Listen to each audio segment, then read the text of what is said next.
From the Infowars.com studios, it's The Real News with your host, David Knight.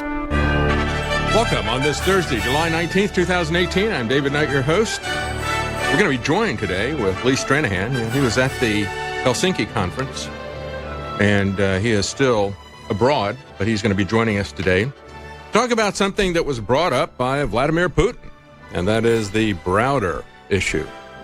And, of course, he has been on this program many times talking about this whole chain of events that began with Browder, then his lawyer Magnitsky. Browder in the Soviet Union, and he was charged with tax evasion and so forth. They put his lawyer in jail. His lawyer alleged abuse, kind of like what they did to the Bundys or Ross Ulbricht here. Have we heard anything about Vladimir Putin lecturing us on the treatment of the Bundys or the Hammonds or Ross Ulbricht or any other political prisoners that we got here? He didn't weigh in on what happened to Eric Gardner. He didn't weigh in on what happened to so many of these people, because that's really kind of an internal issue. Maybe he should. I wonder if Vladimir Putin gets all the people saying that he's committed treason against the Russian state because he hasn't trolled us on our justice system, quote-unquote justice system. Nevertheless, they alleged that the Russians abused Magnitsky and that he died in prison. That may be true. But it was an internal issue. And then in retaliation, however, we decided, because Browder, who is not even an American citizen, they've tried to serve papers on him when he was doing interviews in New York City. He was able to dodge out of town too quickly enough that they didn't get him. Kind of like Henry Kissinger when he goes to Europe, and he got various places where they got warrants out for his arrest for being a war criminal. He's able to get out of town. Anyway, Browder was able to get out of town, and when he came here, and so as we look at what happened with that and the retaliation of the Magnitsky Act, and then it goes to Natalia Veselnitskaya and the Trump Tower meeting and so forth. So we're going to talk to Lee Stranahan. We're going to get his take on what he saw in Helsinki, and he's going to tell us what he thinks about Vladimir Putin throwing the name of Browder out there. And we're also going to have Joseph Farah joining us from WND. He's going to be talking about censorship from Amazon. Yeah, it's all these big billionaires. They think that they have the power to tell us what we can and cannot see, what we can and cannot buy. And they do, quite frankly. Let's understand how that breaks down. We're going to talk about the face of censorship with Facebook. We've had the three representatives from Facebook, Twitter, and Google go to Congress the last couple of days, and we had the Democrat who was demanding to know what it took to shut down InfoWars. And he's demanding again in some more hearings, demanding to know from Zuckerberg what it takes to shut down InfoWars. Now, what you're going to hear in the press is not really much about that. What you're going to hear is the fact that they're upset that Zuckerberg would allow organizations that deny the Holocaust. So they can say that nobody died. But if we have an investigator who wants to debate that with somebody, a guy who investigated every single school shooting prior to Sandy Hook, if we even have a debate here where somebody has that opinion, then we are to be shut down for that. Because you're not allowed to debate facts. These are things that are put out there by the fact checkers. And they're facts because the government said so. Don't question what they say about anything. Whether it's 9/11 or Sandy Hook or Las Vegas, none of that stuff should be questioned. It is above being questioned. It is above being questioned when the masters of the universe tell us that it is we were hacked for the election. See, that's the real treason. And that's what we're going to talk about as we come up here. Yes, President Trump really did commit treason. Treason against the military-industrial complex. Treason against the deep state. Treason against this entrenched, unelected, unaccountable bureaucracy. President Trump committed treason against the real government. We'll be right back. I'm David Knight. Welcome on this Thursday, July 19th, 2018. I'm David Knight. We're going to talk about treason.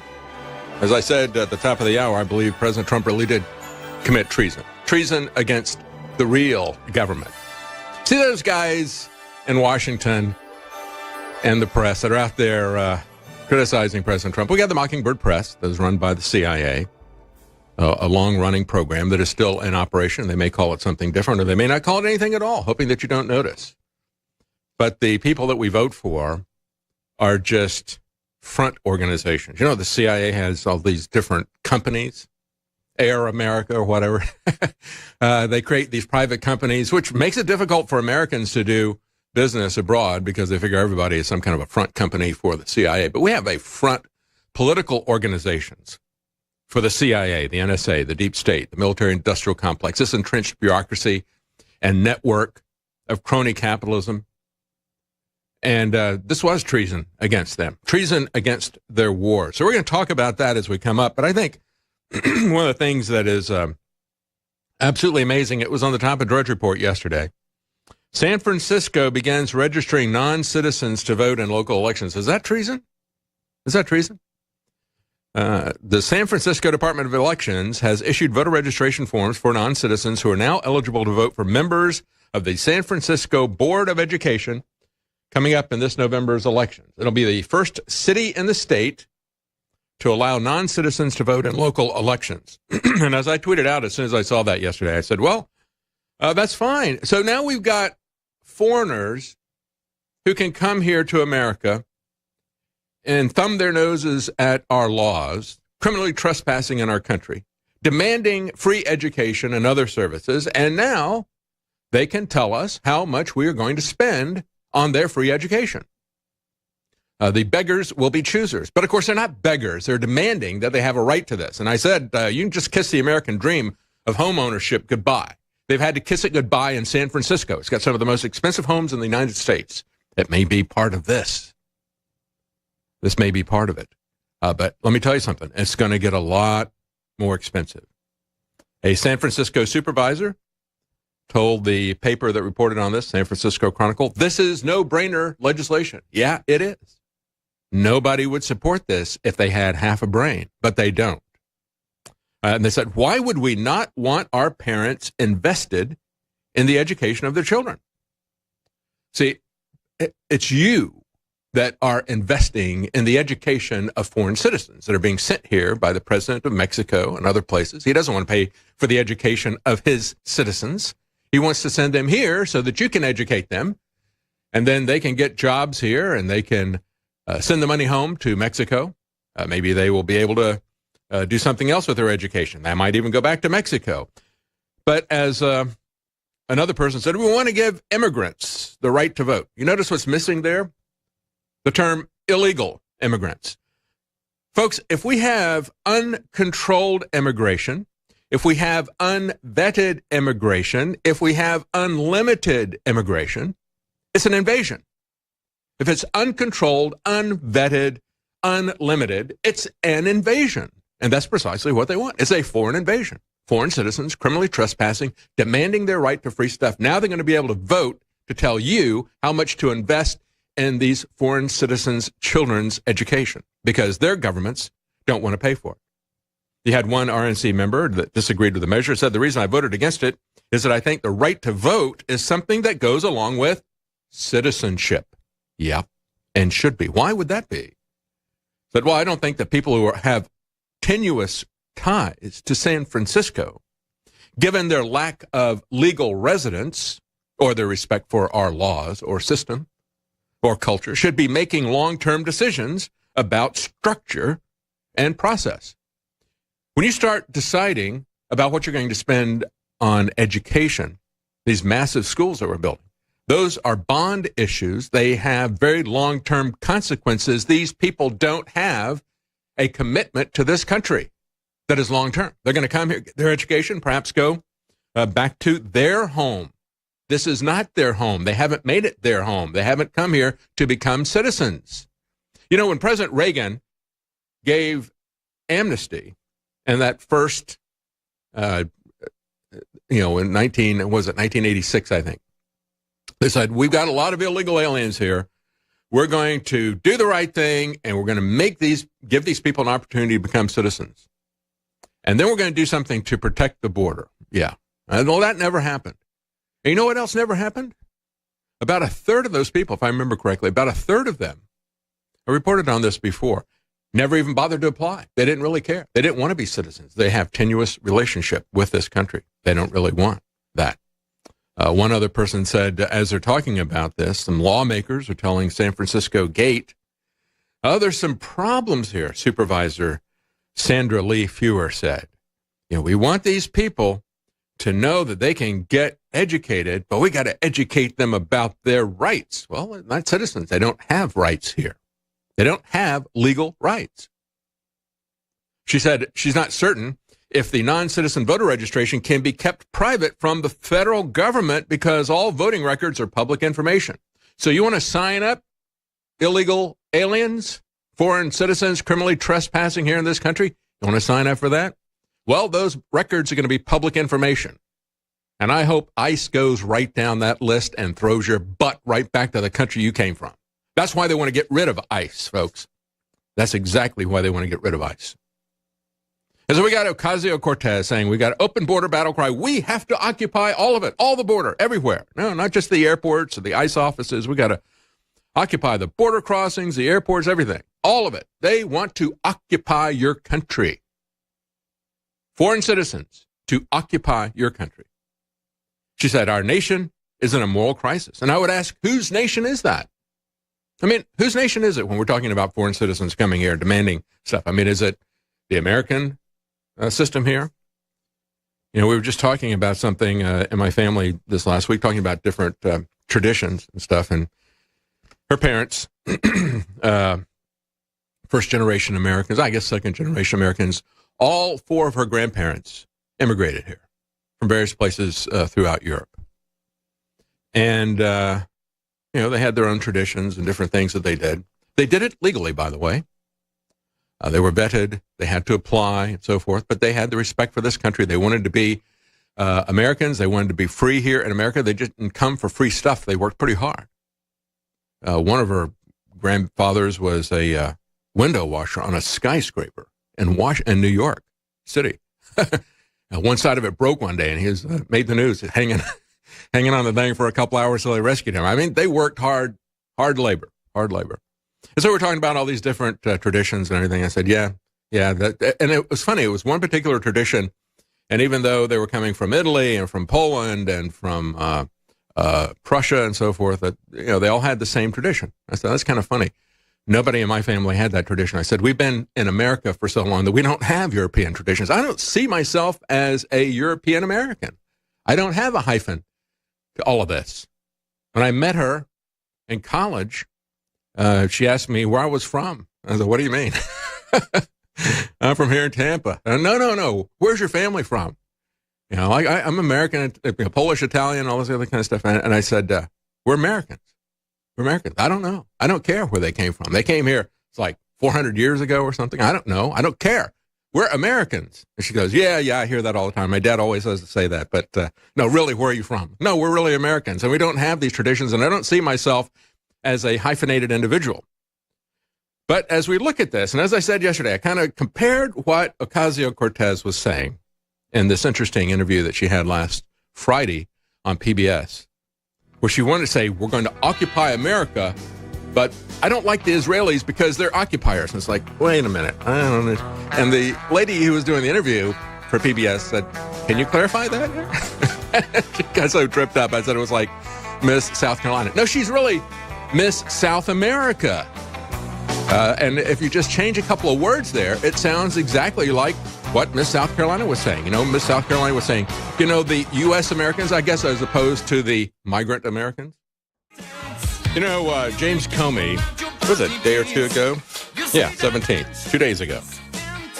Tweeted out, all who believe this country's values must vote for Democrats this fall. Policy differences don't matter right now. History has its eyes upon us. And they did not take kindly to this. They said, Brian Fallon tweeted back, and Brian Fallon's the national press secretary for Hillary Clinton's campaign that failed. They haven't gotten this information yet.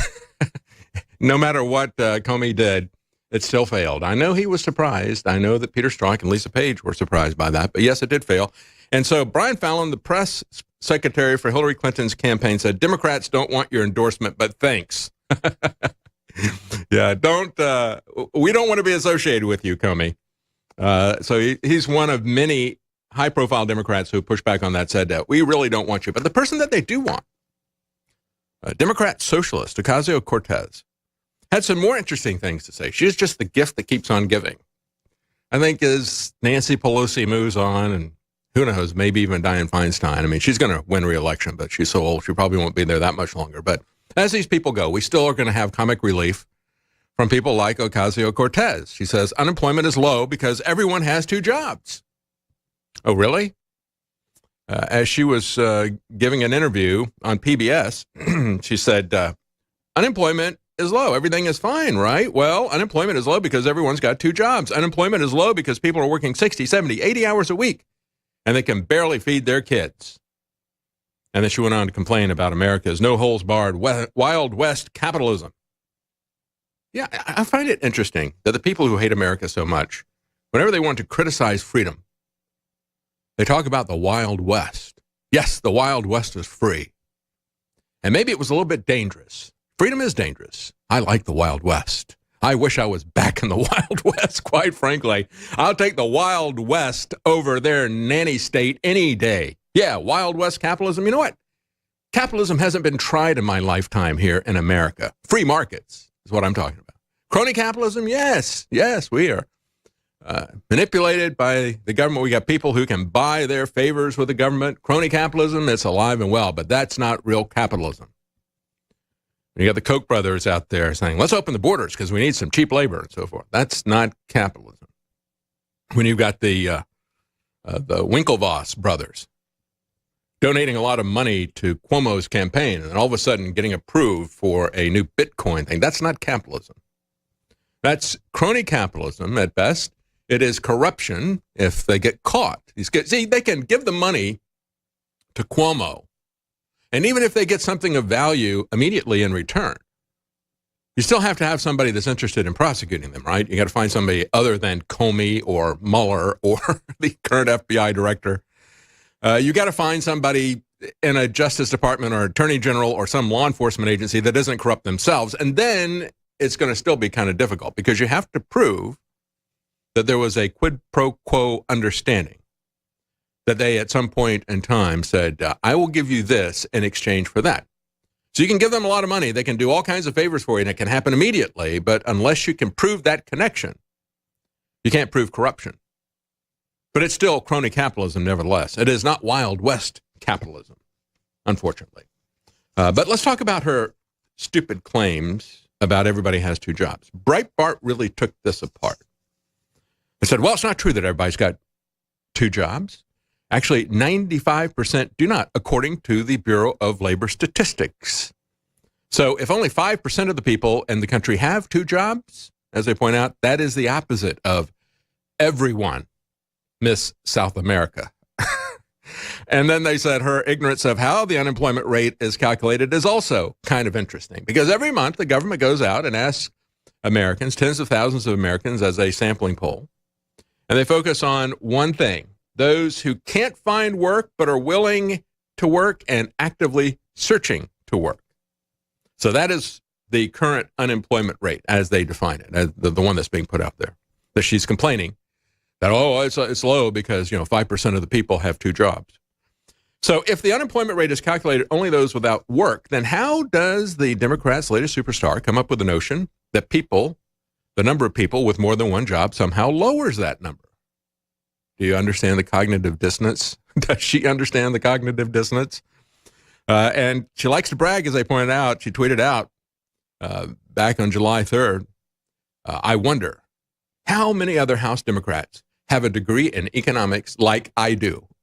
What kind of economics do you have there? Is it the Communist Manifesto, Marxist economics? Is that what you learned as a Democrat socialist? Yeah, she likes to brag about that, but she doesn't understand anything about unemployment. Now, I don't know if she's got a degree in economics. I mean, her background, her degree says that she got a degree in international relations, which makes it all the more surprising that she doesn't understand anything about Palestine, even though she is not reluctant to wade into the waters between what is going on in Palestine between Palestinians and Israel. And she did that also in that interview. And I think it's interesting if we look at what the Democrat Socialists of America Conference just last August, hasn't even been a year ago, what they had to say and how closely it tracks with what she had to say. Because what she likes to do and what they like to do is they like to talk about something called intersectionality. Oh, gee, I guess that sounds pretty impressive. And they love to use terms that you don't know what they mean. They come up with some new term that means something special to them. The other thing that they like to do is they like to grab other labels that have a positive connotation. Things like liberal. Liberal used to mean that you had Wild West capitalism as far as economic component, and you had total freedom in terms of your personal choices, and you had civil liberties. That's what liberals used to stand for in the 1800s. That's why people will say, well, I'm a classical liberal. But the Democrats stole that term in the early 20th century. Anytime you got a good term, something's got a good reputation, people like it, they will co-opt that term. But let's talk about their intersectionality. And this is their statement. For radical leftists in the U.S., this intersectionality agenda manifests itself in a desire to replace capitalism with socialism or communism. In the Middle East, to promote an Islamicist supremacist agenda that denies Jews any rightful claim to self-determination in the historical homeland of the Jews. So that's what they were doing in terms of August of last year. And again, that brings us back to this interview that she had with PBS. Margaret Hoover. She said, you used the term occupation of Palestine.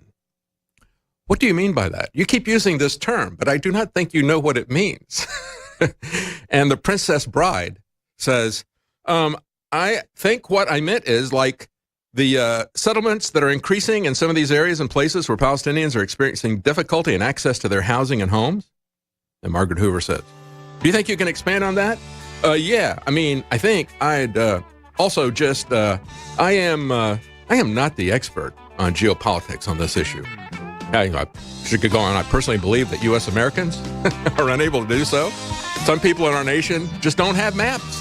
Some people in other places don't have borders. And what do borders mean? What does it mean to occupy, but you hate occupiers? I don't know. It depends. We'll be right back. Stay with us. Welcome back. I'm David Knight as we look at Ocasio-Cortez. As Daily Caller is pointing out, she's splitting the Democrat Party in more ways than one. She's been called the future of the Democratic Party by DNC Chairman Tom Perez. But there's a lot of Democrats who don't like her.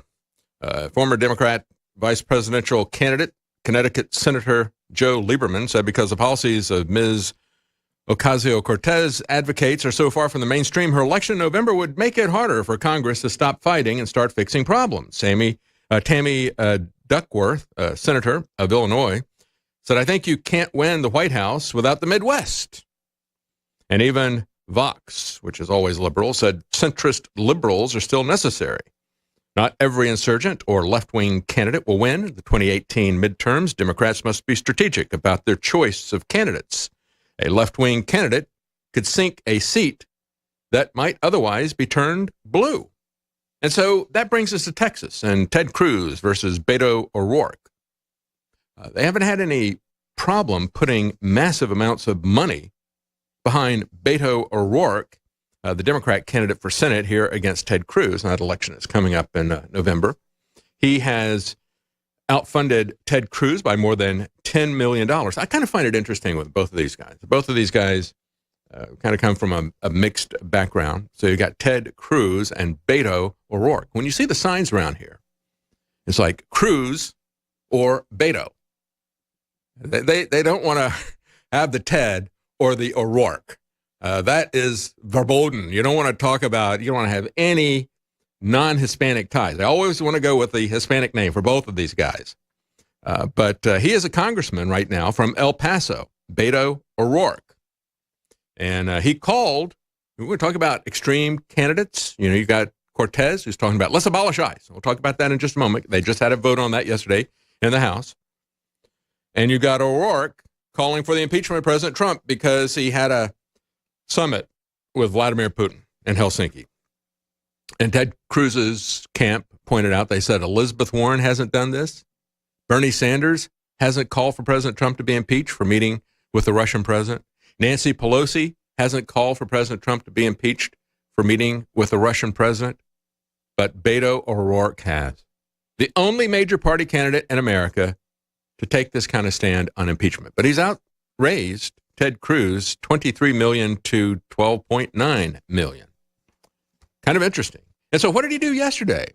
Well, after calling for President Trump to be impeached, he defied the Democrat leadership who had told their party members, just vote president. Don't vote on this. We'd had, based on what Ocasio-Cortez and other socialists in the Democrat Party, the radical fringe, saying that we want to abolish ICE. So that's become the rallying cry for these people. So they said, all right, well, let's let them do that. Kevin McCarthy said, all right, we'll give you that vote. You want that vote? We'll give it to you. They had a Democrat congressman said, I've written up a bill. Okay, fine. We'll put it on the floor. We can all vote for that, have it up and down. And they said, no, we don't want that. We don't want that. And so they backed off of that. But you had Paul Ryan put out a bill that supported ICE. So the resolution, quote, rejects calls to completely abolish the U.S. Immigration and Customs Enforcement Agency. Now, notice that it didn't even say it rejects calls to abolish ICE.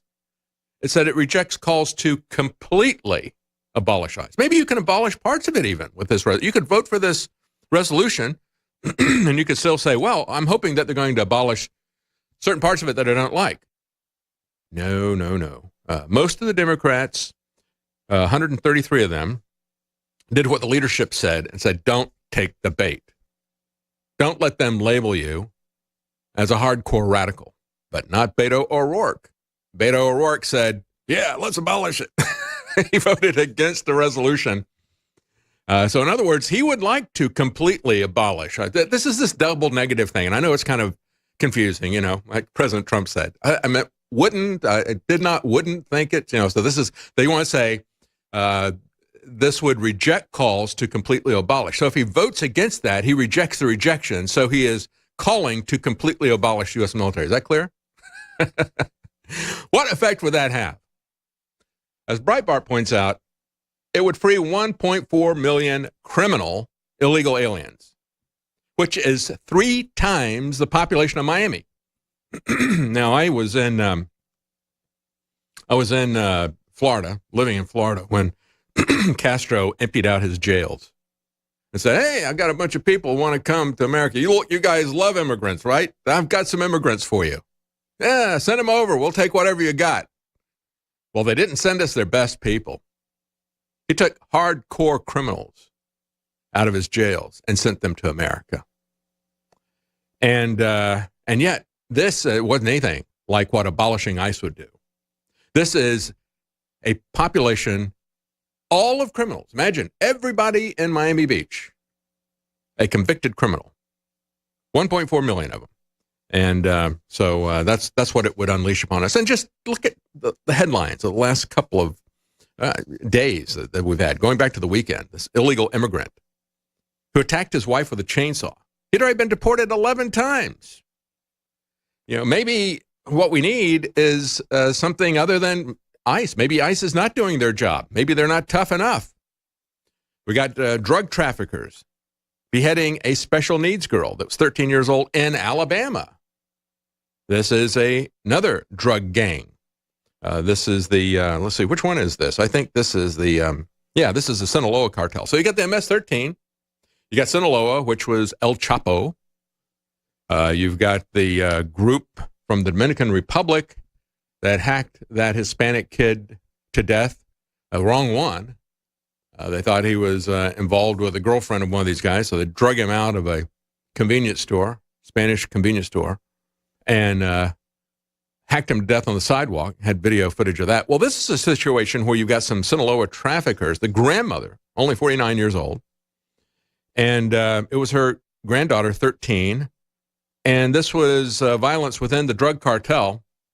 They decided that they would take out the grandmother for whatever reason, but because the girl was a witness to it, they beheaded her too. How many times have I said this? That this kind of crime that we see in Mexico, tens of thousands of people, depending on who you talk to, 30,000, 50,000, whatever.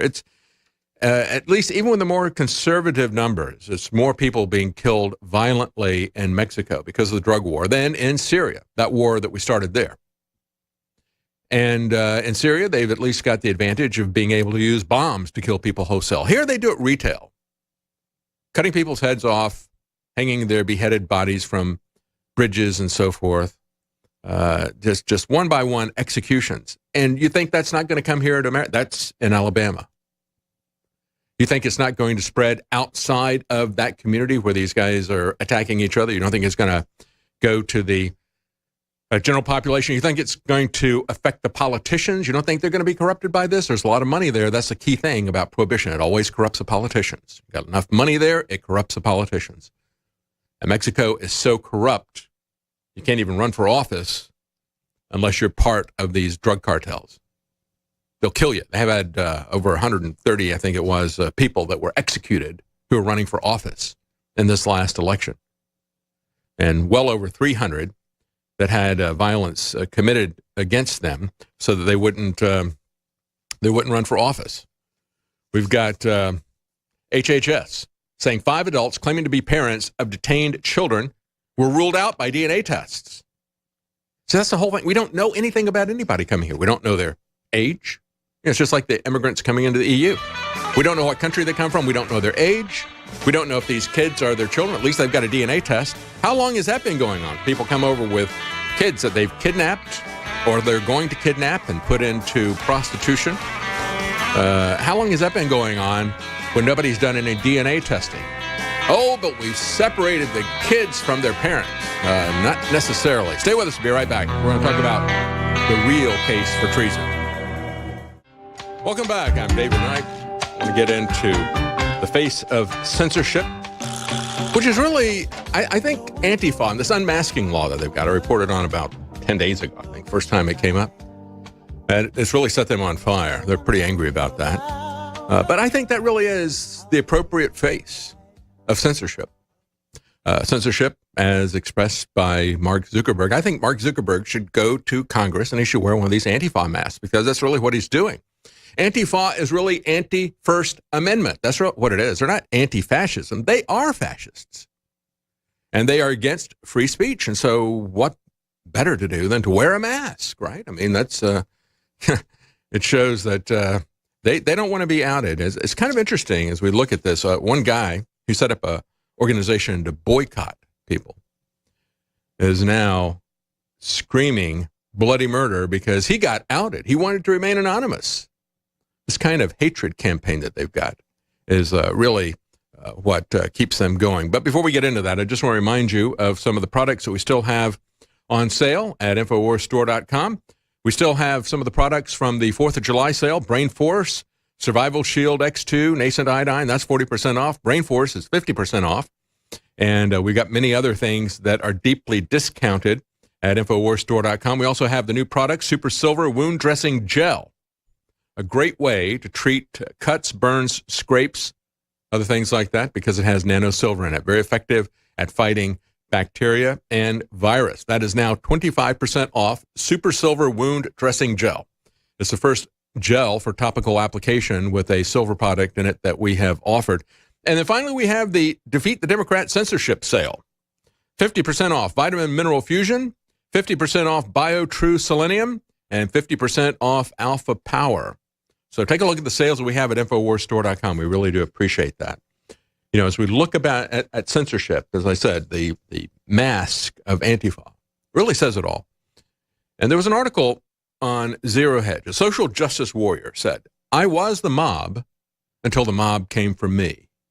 And I just want to read you his story here that he wrote down. His name is Barrett Wilson. He said, "I drive food delivery for an online app to make rent and to support myself and my young family. This is my new life now. I used to have a well-paid job working in the social justice industry.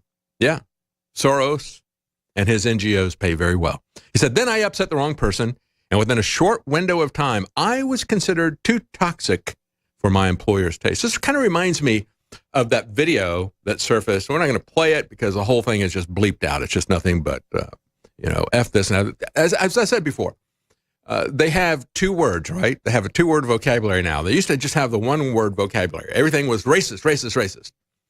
Now, as I noticed as I was talking about the summit with Trump and Putin, all these people were tweeting at me and calling me a traitor. So now they've got a two-word vocabulary, traitor and racist. And my wife said, no, you forgot. They also have the F word as an adjective for everything. So you're an F traitor, an F racist. And that's their vocabulary, quite frankly. And he talks about that here in his manifesto, confession, whatever, his memoir. He said, I was publicly shamed, I was mobbed, I was reduced to a symbol of male privilege. I was cast out of my career and my professional community. And that's what it reminded me of when I said that video that was out about a week or so ago. And there was a guy, and he wanted to be a part of the crowd. You know, he wanted to be a social justice warrior, too. And there was some radical feminist and said, shut up, you're men. Shut up, you're white. Shut up. But I'm against white people. I'm against men. It's like, shut up. You're not woke. And all this kind of, that's basically what happened to him. He said, in my previous life, I was a self-righteous social justice crusader. I would use my mid-sized Twitter and Facebook platforms to signal my wokeness on topics like LGBT rights and rape culture and racial injustice. And within the world that I created, by the various apps that I used, I got plenty of shares and retweets, but this masked how ineffective I had become outside in the real world. Yeah, the real world is not social media. You know, we forget that often, even in the media business here.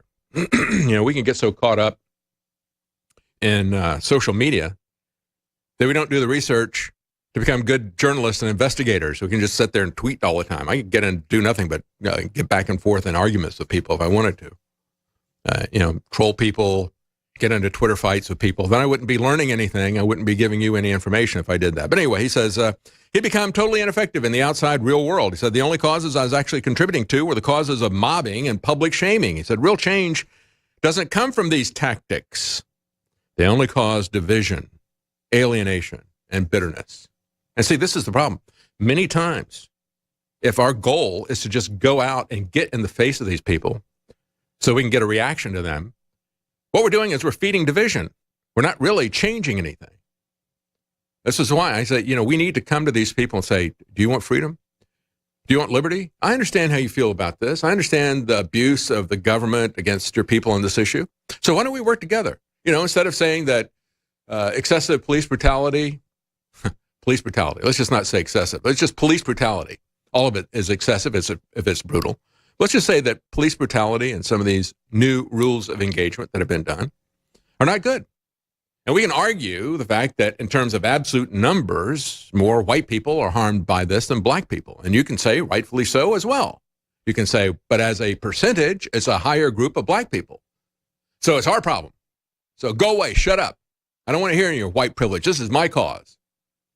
And you isolate that, and you start attacking the wrong things, like you start attacking the U.S. military, and you start attacking the flag, and you start attacking other things, the protests, you're not going to get the change that you want. Instead, what you need to do is, instead of saying, everybody else but my little group go away, let's say, let's get everybody together. Let's try to get white people together. Let's try to get black people together. Let's try to change this system. Let's try to make it accountable. But if you just want to get out there and get in people's faces about this kind of stuff so you can get sound bites, it's not helping anything. It really isn't. He said all this happened because it was very exhilarating for him as a social justice warrior. He said, every time I would call somebody a racist or a sexist, I'd get a rush. And he said the rush would then be reaffirmed by all my likes and thumbs up that I'd get on social media. And he said the people giving me these stars and these hearts and these thumbs up were engaging their own little cynical game. They were afraid of being targeted by the mob.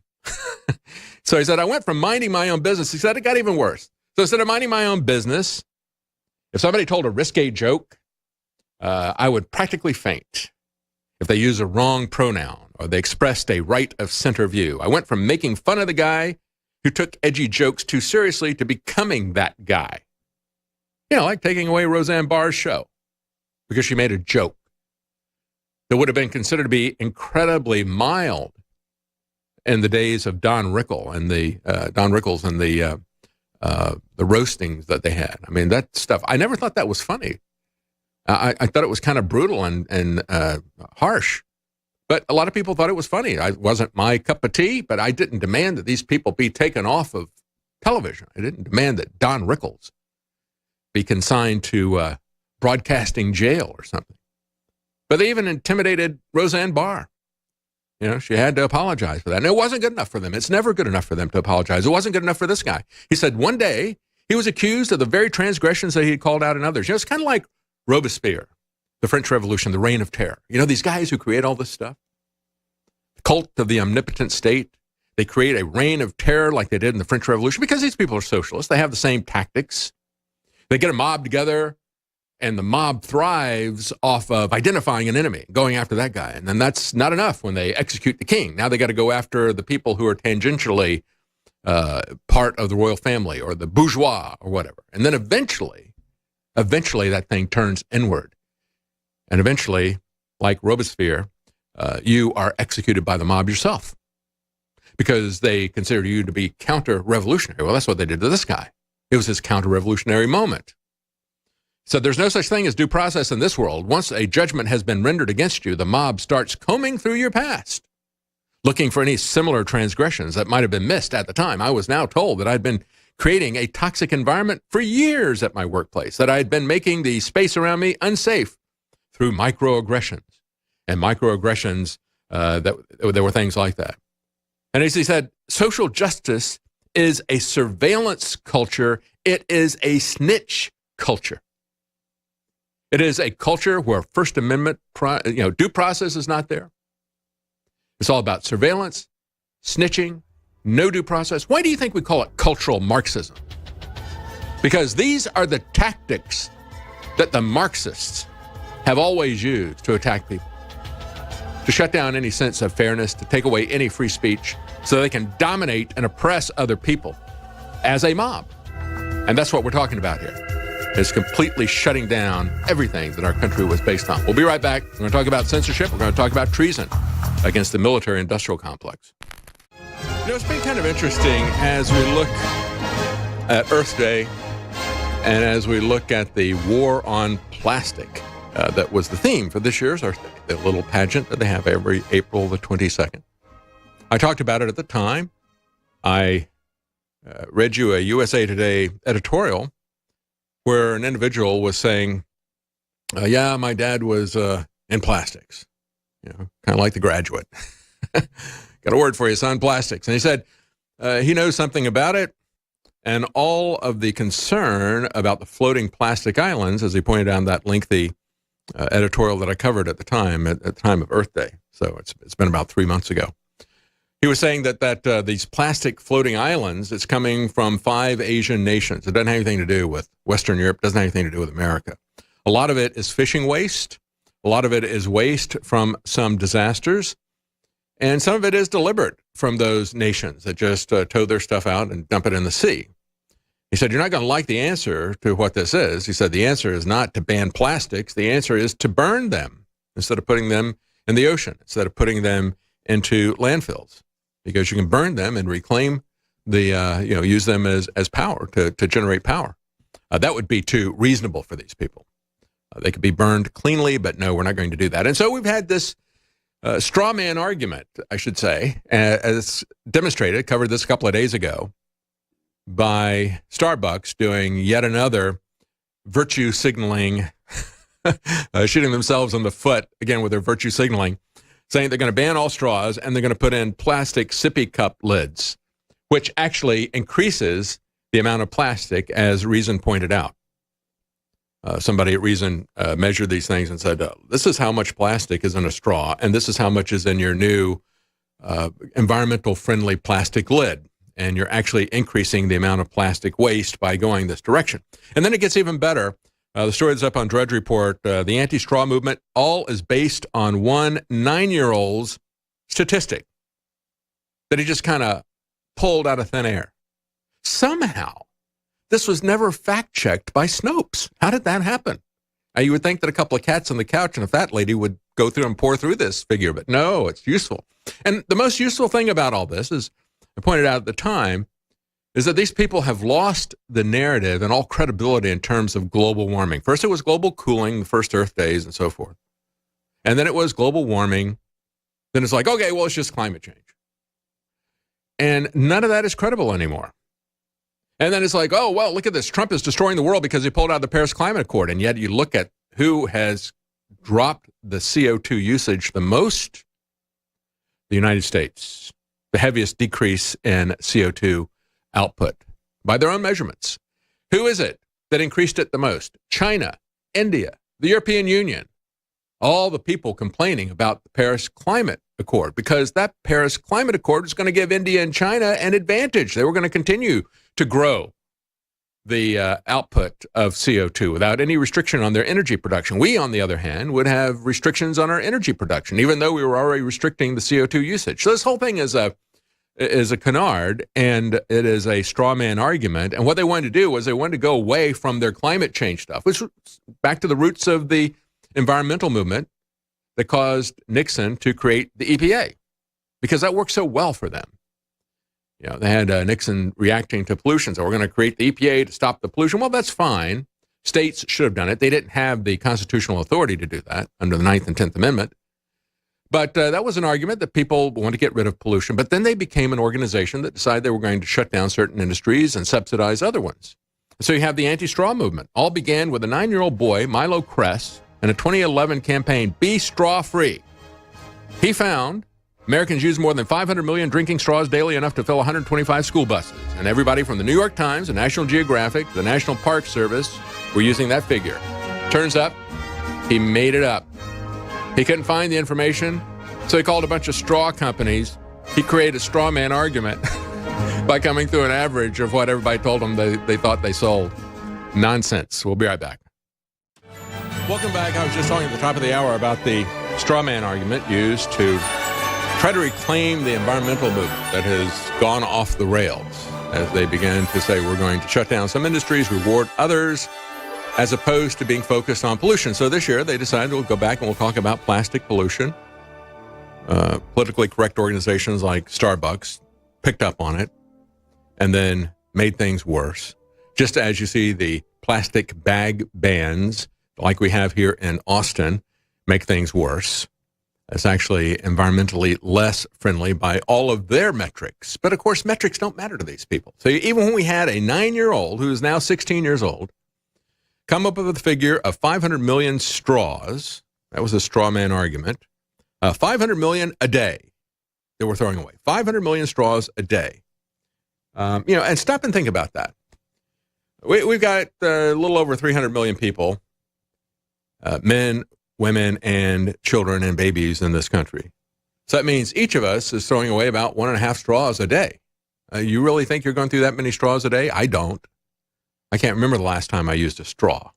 So take me out of that number.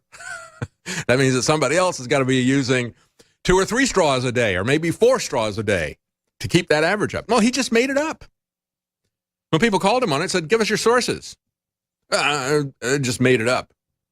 This is the big thing that got everybody so upset about Scott Pruitt that caused them to drive him out of office. He said, you're not going to just be able to make up stuff. You're going to have to show us your data if you're going to have us take you seriously about regulation. So any regulation that you're going to have there that's based on research and so forth, you're going to have to show your data. Oh, you can look at this. He's trying to shut down the entire environmental industry. It's like, well, if the environmental industry is not based on fact, yes. And so this guy says he's aware of the objections, reports USA Today. The teen is aware of the objections to the less than verified stat. In other words, he said, I just pulled a number out of the air. He said, I use this statistic because it illustrates that we use too many straws. I think if it were another number, it would still illustrate the fact that there's room for reduction. That's really my message. This kid has got a big career awaiting him in the EPA. As a matter of fact, he's exactly the kind of person the liberals would like to have running the EPA instead of Scott Pruitt. I use a statistic because it proves my point. I just made it up, but it proves my point. I could use another number, but I'd have to get a number that would prove my point. It's not science, folks.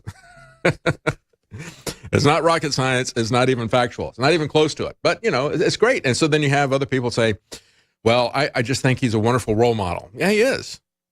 for the environmental bureaucracy that they have there. So facts don't really matter, do they? Except that we're told by the Democrat congressman who's pressuring Facebook to ban InfoWars during live hearings, oh, yeah, you got to get rid of these people. I don't like their facts. You know, I disagree with what they're having to say. And we don't want to argue the point. We just want to censor them. We want to take them off. And, of course, this happened a couple of days ago. It's Ted Deutsch. He pressured Facebook. And it was Monica Bickert, the head of global policy. You recently decided not to ban InfoWars. Can you explain that decision? He wanted to know how many strikes it would take to ban InfoWars. And she said, well, Facebook will continue to monitor and remove content from the InfoWars page. And if they posted sufficient content that violated our threshold, the page would come down. And so, this is not anything that's new. As a matter of fact, we had Zuckerberg follow up on this, and we had Ted Deutsch again following up on this. And I just want somebody to give Ted Deutsch a mask. Give him one of those Antifa masks that he put over his head when he's asking these questions so he can be anti-First Amendment. Just put that out there. Own it. Deutsch. Deutschland is what he wants to turn this into as in Hitler's. Anyway, he said, you shouldn't have InfoWars on here, he said to Zuckerberg after that. So still pressuring for this. Let's talk about InfoWars. Let's use them as an example. And so Zuckerberg says, sure. So let's make the case for keeping them and make the case for not allowing them to be distributed by you. So this is a follow-up. After he couldn't get the global policy management head, Monica Bickert of Facebook, to come to his satisfaction and say he'd take Facebook off. Now he questions, following up on the next day, questions Zuckerberg. So Zuckerberg says, well, there's really two core principles at play here. There's giving people a voice so people can express their opinions. Then there's keeping the community safe, which I think is really important. And we're not going to let people plan violence or attack others to do bad things. Remember that. Remember that. We're going to come back to that plan violence thing and see if Facebook really does allow people to make violent threats and stay on Facebook. But then he goes on to say, I think we have a responsibility to, if you look at the top 100 things that are going viral or getting distribution on Facebook within a given day, I do think we have a responsibility to make sure that those aren't hoaxes and blatant misinformation. So if people flag them as potential hoaxes, we send those to fact checkers who are all well reputable and have followed standard principles for fact checking. When this was put out there about their fact checkers a year ago, actually it's a little bit more than, it might have been 2 years ago when they started talking about this and who they were going to use for fact checking. Of course, people like Snopes and PolitiFact. And if you've looked at these facts that they check, you realize just how slanted and biased politically they are. But there's also a little small organization that runs conferences about journalism. And they almost kind of pretend to be a university. You can take some online classes, but they don't have any classes there really. And they've got a faculty of about a half dozen people, but it's not really a university. It's kind of like a fake journalist university that is validating things factually. This is how we get things like this plastic straw thing, right? Because, hey, this guy's great. And we like the conclusion that he came to. So we're not really going to care whether or not it's factual. And we're not going to let people dispute that or talk about that in social media. Because if they do, as Zuckerberg says, we're not going to ban InfoWars. What we will do is we will shadow ban their content. We will move it down if we don't like it.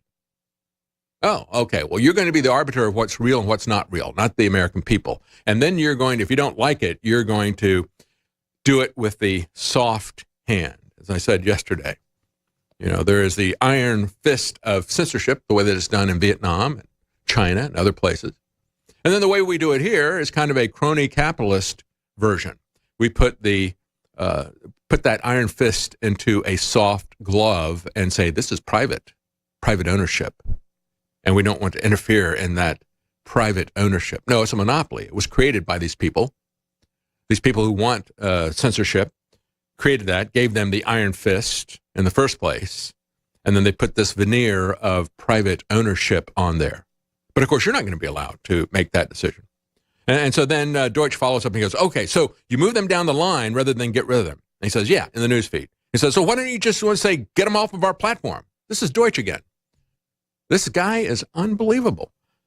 Look, says Zuckerberg, as abhorrent as some of this content can be, I do think that it gets down to this principle of giving people a voice. And see, what everybody is talking about with Zuckerberg is the fact that some individuals are upset that he wouldn't ban some Holocaust-denying sites. This is the same tactic we have seen consistently by the ACLU. The ACLU would always stand up for these situations where you would have blatant self-confessing Nazis. I mean, literal Nazis with swastikas and, the Nazi uniforms and the armbands and the swastika flags and so forth, the Nazi flags. And they would march in Skokie, Illinois, where there's a large Jewish population, just to get in people's faces. And the ACLU would show up to defend their right to do that, to harass people. Say, see, look at us. Virtue signal about free speech. But when it would come to a situation like we would have in North Carolina at the same time, where we wanted to get into a political debate, ACLU would not even return our calls. They didn't want to have anything to do with letting libertarians get into a political debate after we had gone through extra procedures to get on the ballot that Democrats and Republicans didn't have to do. They said, no, we're not going to do anything about that. That's a private organization. It's a press club. And that press club has decided that you're not going to be part of that club. But I tell you, they'd be all about it if it was some kind of a golfing club and they didn't want to let you on there because you're Jewish. But hey, if it's a press club and they won't let you on because you made the ballot. Welcome back. As we look at how desperate the left is to shut down any free speech, to shut down any debate, a couple of days ago we had a Don Salazar's article at Infowars.com. A leftist, this guy's a vice editor, Ashwin Rodriguez. Maybe it's a woman. I don't know. Ashwin, I don't know, is that male or female? Asked Burger King to fight Infowars on Facebook with Whoppers.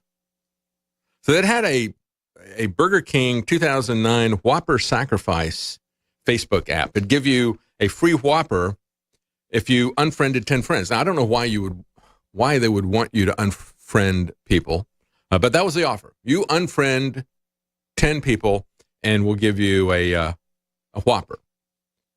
And when we look at this, it kind of surprises me. He wants to use Burger King as an instrument of censorship. Burger King's slogan used to be, have it your way. Special info doesn't upset us, but now it upsets him or her, Rodriguez. Don't have it your way. You're going to have it my way. I'm going to tell you what information is allowed and what isn't. If you disagree or question anything, you will be shut down. Oh, no, you're not going to have it your way. These are the people, Vice, who have a long history of telling and selling Whoppers. And so it kind of makes sense from that standpoint. But he says, how are we to deal with a multi-billion-dollar corporation that is refusing to moderate bad faith actors who are poisoning the political landscape with far-right conspiracy theories while gutting the business model of true journalists like me? That's what he said, right? And so they're not going to do anything about it. But his proposal was to have an app that would show you all of your friends who like InfoWars. And then it would offer you an incentive, give you a Whopper if you would unfriend them. It would say, and the person who was unfriended would get the message, you've been unfriended because you follow InfoWars. How's that for intimidation? And of course, the basis for all this is the scurrilous claim that Sandy Hook was a hoax. Now, what does that mean? Does that mean that I question some of the things that happened at Sandy Hook? Oh, yes, I do.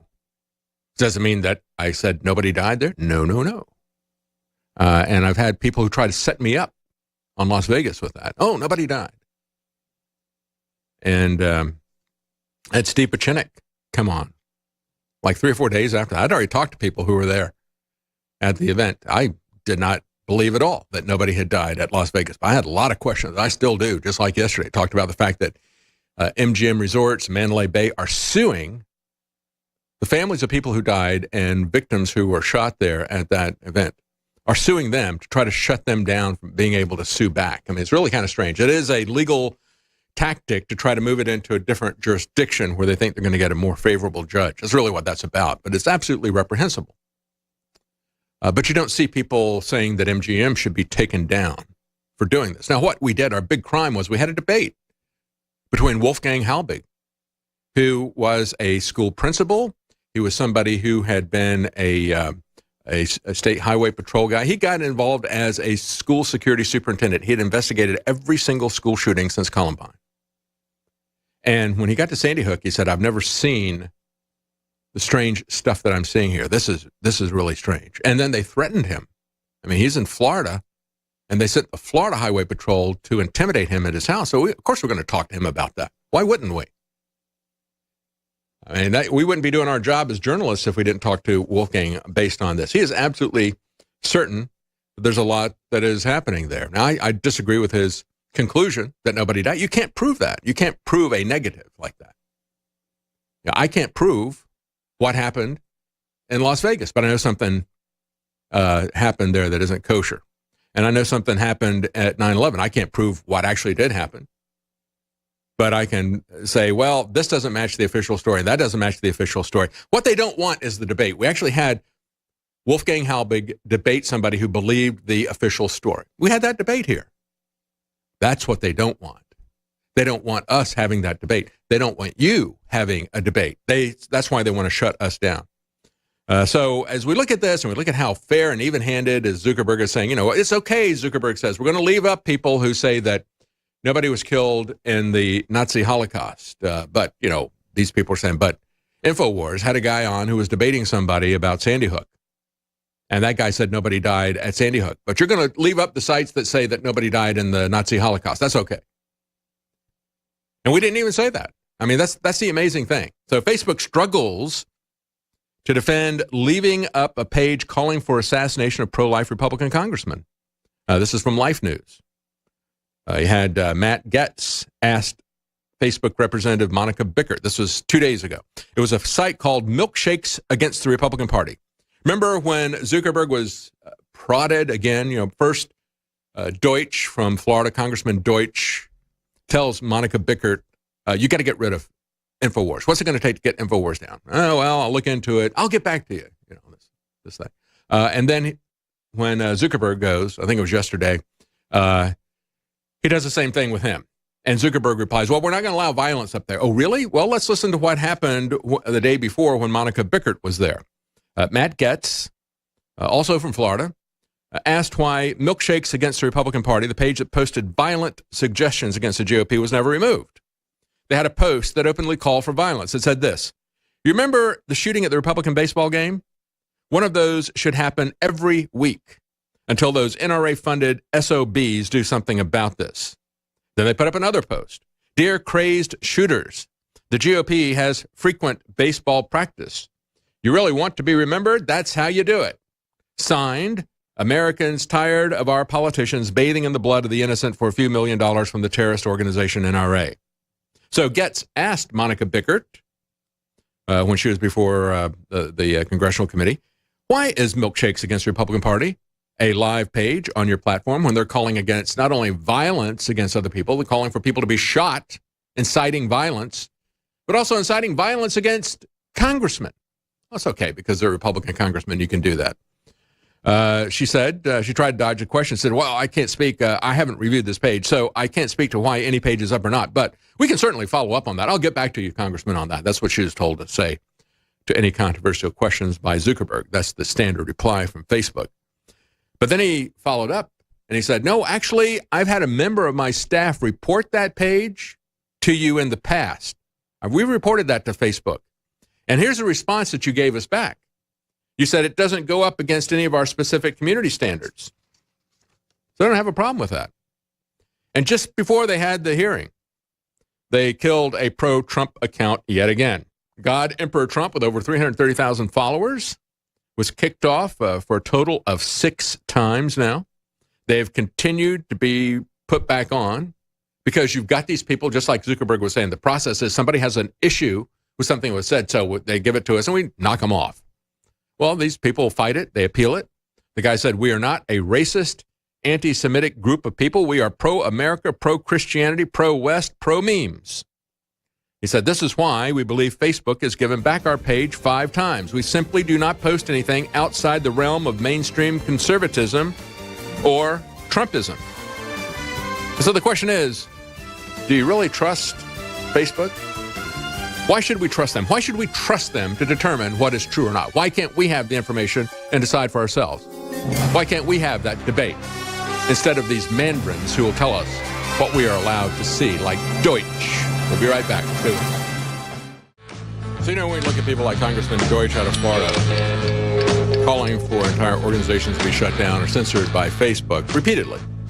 Everybody that comes before his committee wants censorship, but they don't want any censorship of people calling for the assassination of GOP congressmen or anybody that supports the NRA. No, that's just fine.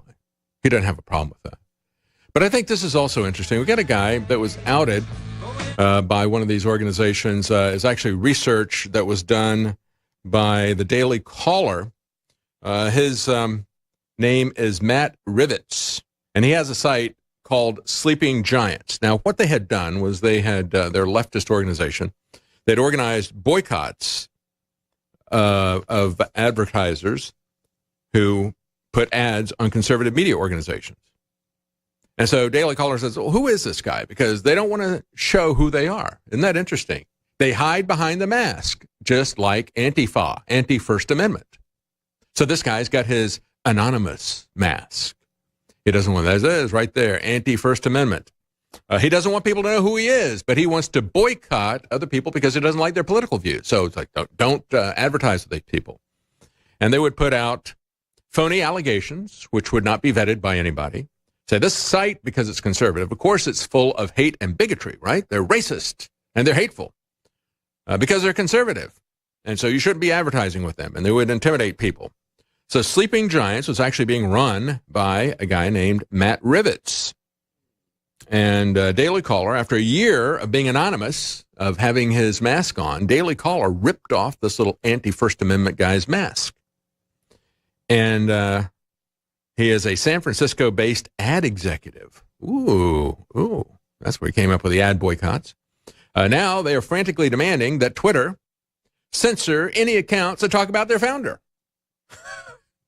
Say that they don't believe in free speech about anything. They want to remain anonymous, and yet they still come out, as you had Monica Bickert being prodded by Congressman Deutsch to shut down InfoWars. Again, Sleeping Giants comes out. Yet no statement on InfoWars. This is absolutely unbelievable. Why is this we continue to allow this to happen?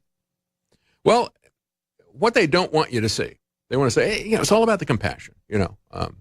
They make the false claim that about what we said about Sandy Hook, which, look, we want an investigation. We want people who are responsible for what happened at Vegas, people who are responsible for 9/11.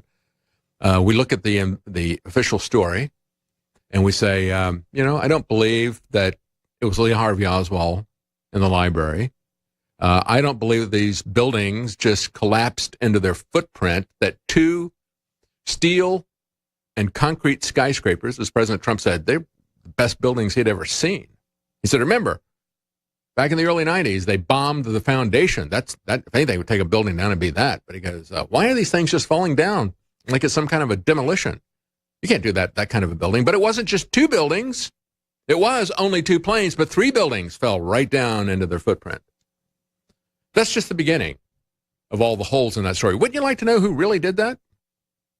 Wouldn't you like to see justice done? Wouldn't you like to have a debate about that? Wouldn't you like to have a real investigation? Wouldn't you like to have people look at this and say, well, this doesn't make any sense. This couldn't happen. We don't have any basis for 500 million plastic straws being used every day. Oh, you're not going to be allowed to say that because we got a political agenda that we want to ban plastics. And, that number's a good number.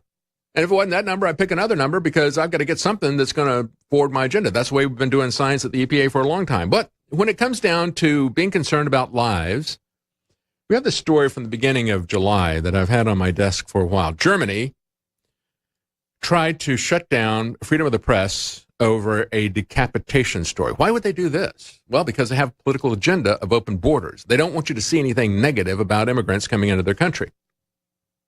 And so, as reported by Zero Hedge, in an apparent attempt to sweep under the rug a recent double homicide in Hamburg, Germany, authorities censored a story. But they also raided the apartment of a witness who filmed a video describing the murder, and a blogger who posted the video on YouTube. The murderer was a 33-year-old illegal immigrant from Niger. He stabbed his German ex-girlfriend and their 1-year-old daughter. Killed them both. The daughter died on the scene. The mother later at the hospital. The woman's 3-year-old son witnessed the murders. According to the prosecutor's office, he acted out of anger and revenge because the day before the incident, the court had denied him joint custody of his daughter. So he killed her, but he didn't just kill her. And they didn't want video coming out about this because there was a reaction to it that was very visceral. The details of the murders had never been revealed previously.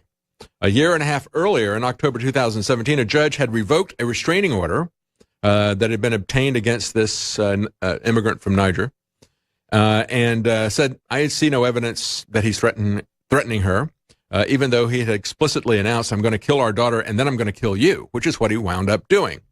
So the details of the murder were never released because it would make that judge look very bad. It would make Angela Merkel and the party that is already on the ropes from their open border policy, it would make them look very bad. So the government decided that they would cover this up. They had a commuter who is a gospel singer at an evangelical church there in Hamburg, arrived at the subway station moments after the attack and filmed the scene on his phone. And as he was saying, it's unbelievable. Oh my, they cut the head off the baby. That's what he said on the video. So after that, after they posted it, the blogger on Hamburg who discovered the video on this guy's Facebook page uploaded it to YouTube. So a few days later, a team of state prosecutors and officers at the cybercrime unit, the Hamburg police, arrived at their apartment with a search warrant, confiscated his computer, his mobile phone, and his other electronics. And he is still accused of, guess what? Uploading a video. This is where this all ends up, folks. When the government controls the information. That's why we have a First Amendment. And that's why somebody like Deutsch, of course it'll never happen, somebody like Deutsch ought to be thrown out of Congress. If these Republicans had any guts, somebody like this who is demanding that Facebook censor people, they should throw him out of Congress. But of course, it's only going to be for things like Me Too. They're not going to be somebody that actually goes against the Constitution because they're all pretty much going against the Constitution. And when we look at all this stuff, where does it all end? Well, it's all really about the money, isn't it? You know, as I pointed out earlier, we got the Winklevoss twins donated $130 to Cuomo, Governor Cuomo, and his Andrew Cuomo is running for re-election. And they got a license out of New York State. It's called a bit license. And as Zero Hedge points out, how's this for pay-to-play politics? The New York Post has published a story that Cameron and Tyler Winklevoss donated a total of $130,000 to Cuomo's re-election campaign. As they point out, the money wasn't given via Bitcoin. It was cold, hard cash. So each of them gave $50,000 back in April, and then they got a license to for their firm, Gemini Trust Company, to make Bitcoin and other emerging currencies in the state. Yeah, it is kind of to trade that there. I guess it is an emergency currency, isn't it? Anyway, 5 weeks later, they each added an additional $15,000. So the total is $130,000 that they gave to Andrew Cuomo. And this story came out a day after we found out in New York, the New York Post published a story about a Manhattan federal jury finding a former New York Senate Majority Leader and his son guilty on 8 counts of corruption. Obama is saying he is surprised that he made $20 million in Washington, D.C. Yeah, how'd that go? I guess that's capitalism for you, isn't it? No, that's the kind of capitalism we're seeing here with Cuomo. We have somebody who's a community organizer with no experience, no accomplishments, and no background that we can see. Can't investigate that background. Can't look at his college transcripts or anything else. Was he lucky? Was he privileged? Was it corruption? He's just surprised. Maybe he's surprised that Oprah Winfrey has given him $1 million towards his library. Chris Hedges had an interesting thing to say about the Democrat Party. He said the Democrat Party establishment is the beneficiary of our legalized system of bribery. That's what it is. It's a system of legalized bribery. Stay with us. We'll be right back. Welcome back. I'm David Knight, and we're going to be talking to Lee Stranahan at the top of the hour. He's still abroad. He's in the UK. He was in Helsinki for the conference, and I want to get his comments on the statements by Vladimir Putin He said, you might want to look into Bill Browder, who donated $400 million to Hillary Clinton. Then they walked it back, and they said, oh, he got that confused. It was $400,000. Bill Browder says, no, it was nothing. But we have talked to Lee Stranahan many times, especially about Bill Browder. We asked Bill Browder if he wanted to come on and reply to these charges by Vladimir Putin. Did not respond in time for air. So we're going to give you this perspective from Lee Stranahan's perspective. He's been following this for many years. And we go back and we look back to 2015. Stories from the Wall Street Journal. Browder escapes subpoena attempt after The Daily Show. They had a subpoena for him. He goes into New York, he does The Daily Show, and then he skips out of town before they can arrest him. It's kind of like Henry Kissinger when he goes abroad. Another one from the New Republic. You know what? If you fight Putin, that doesn't make you a saint. Or this one from the Wall Street Journal also. Hedge fund managers' credibility is questioned in Russian laundering case. So we're going to get into that. We're going to take a look at the charges of treason against President Trump here in this segment. Real quickly, I want to tell you about the specials that we've got at InfoWarsStore.com because that's what funds this program. We've got a new product, Super Silver Wound Dressing Gel. It is the first silver product that we have in terms of a topical gel. And, of course, silver is very effective at taking care of minor cuts, burns, scrapes, and other things because it fights both bacteria and virus. You can get that Super Silver Wound Dressing Gel 25% off right now. We also still have many of our most popular products at 50% off, things like Brain Force and DNA Force. Survival Shield X2 Nascent Iodine is 40% off. So take a look at the specials that we have at InfoWarsStore.com. As I said, it's what funds this program, and we really do appreciate your support. Let's talk about treason. You know, that has become the big buzzword now by the left, as I said earlier in the program. Used to be the cries of the left, and I talked about that guy who says, I used to be a social justice warrior, and then the mob turned against me. And he said, I used to get a real big kick out of calling people racist and sexist. And, now they get a kick out of calling people traitor. If you push back against all these hysterical charges of treason and so forth, you're called a traitor. But, what is the definition of treason? We'll talk about that in just a moment. Here's somebody that I think might fit that bill, Madeleine Albright. She says, Trump must think we're genuinely stupid. Let's play 4. Bestseller list. We spoke a short time ago, and I started by asking if she understands Mr. Trump's position toward Russia, given the clarification he said he was making.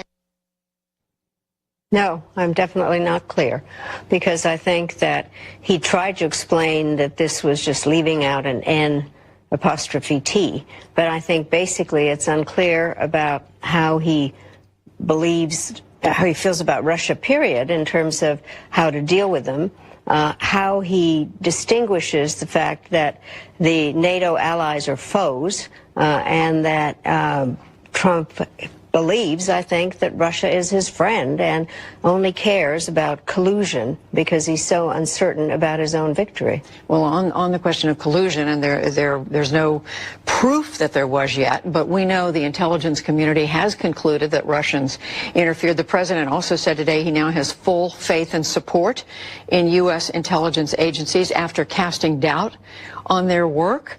I mean, this appears to be another reversal. What do you make of that? Well, I think he must think we're genuinely stupid, because if one watched what he was doing in his press conference, he made it quite clear that he was believing Putin much more than his own people. I think he doesn't think that we're genuinely stupid.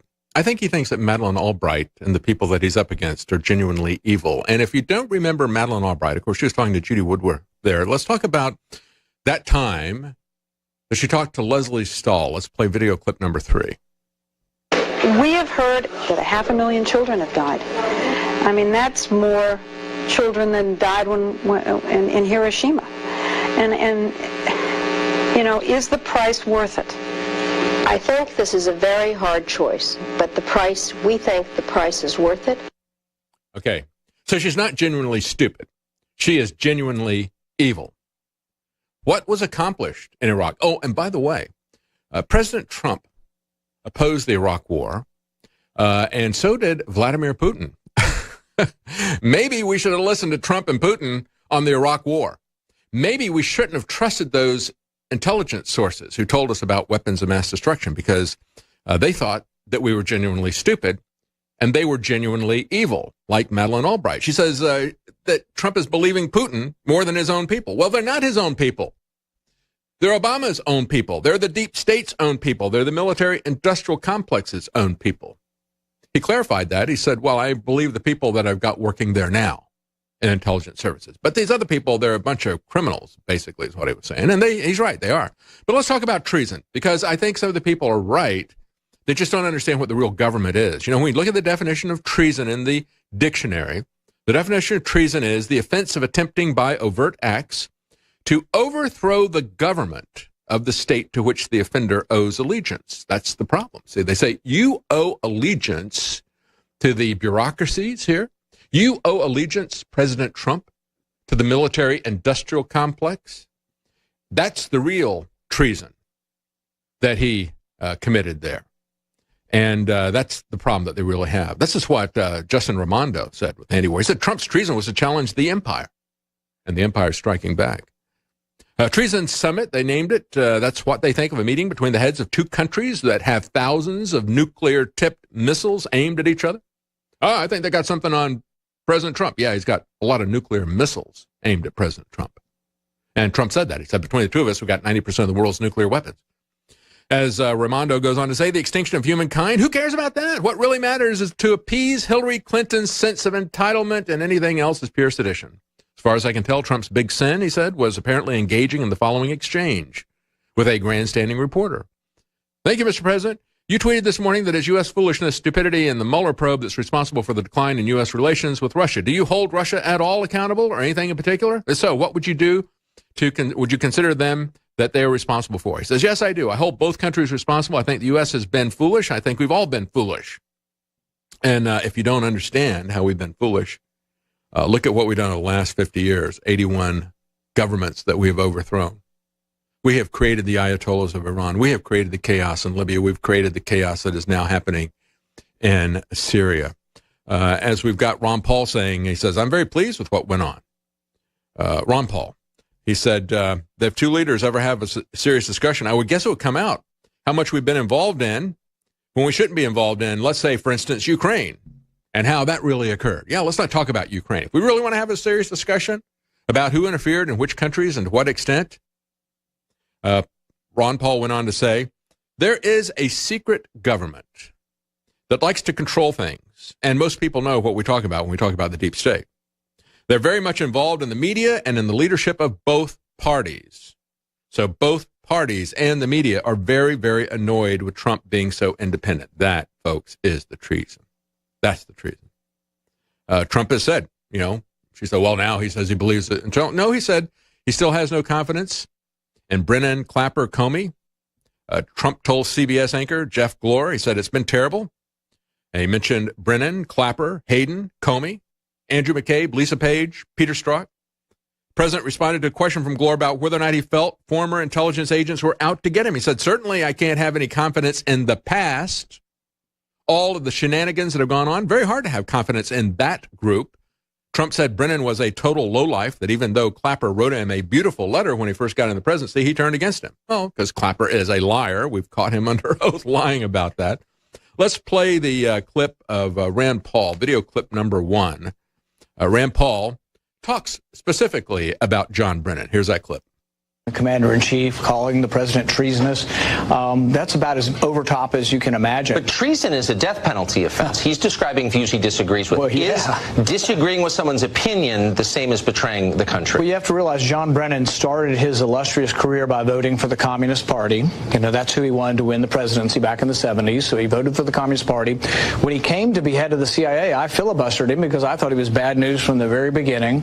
And I think what you've seen is, and what should worry us all is, this was one of the most powerful people in the world. Who has the ability to destroy anybody in the world and gain information on anything you do, any American, any foreigner? The head of the CIA. And yet, with all that power, he was coming to work each day with a bias and a hatred of the president. It should worry us all. What other things could he possibly have been doing with that power? So I'm a big believer that we need more checks and balances on those in the intelligence community. James Comey, He's absolutely John right. Brennan, Let's hold it right there. Clapper. We've got to go to break. We're going to be right back with Lee Stranahan from the UK. Folks, like I told Megyn Kelly when she was here, the interview, I said, I'm not concerned about Putin. I'm concerned about the people who, like him, stay here forever and have this kind of power over us here in America. Welcome back. I'm David Knight. We're going to be connecting to Lee Stranahan in just a moment. He is in the UK. He was in Helsinki for the Trump-Putin summit. And he is somebody who has joined us many times in the past talking about the connections between the Trump Tower meeting with Natalia Veselnitskaya, the Magnitsky Act, what was behind that, and who was the billionaire who was behind the story that came up with the Magnitsky Act. Somebody who was wanted for tax fraud by the Russian government. And it was his lawyer, Magnitsky, who was arrested and imprisoned for tax evasion and so forth, who died. They alleged that it was torture. And yet, unlike what happens here in America, we decided that we were going to prosecute them with sanctions, part of the Magnitsky Act. So joining us now is Lee Stranahan from the UK. Thank you for joining us, Lee. David, thanks so much for having me. I appreciate it. How was Helsinki? Tell us what you saw there, and then I want to get into the questions about Browder, because we had Vladimir Putin bring up Browder, the guy that you bring up every time that we talk. So I want to get into that as well. But tell us a little bit about the conference. You were there in Helsinki? Yeah, I was. You know, it's interesting. When you cover something like this as a reporter, it's sort of like, what's the better way to see a football game?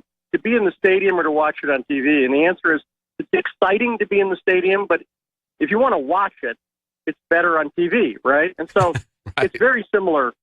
It was exciting to be in Helsinki, but like when the press conference was going on, I didn't have a translator.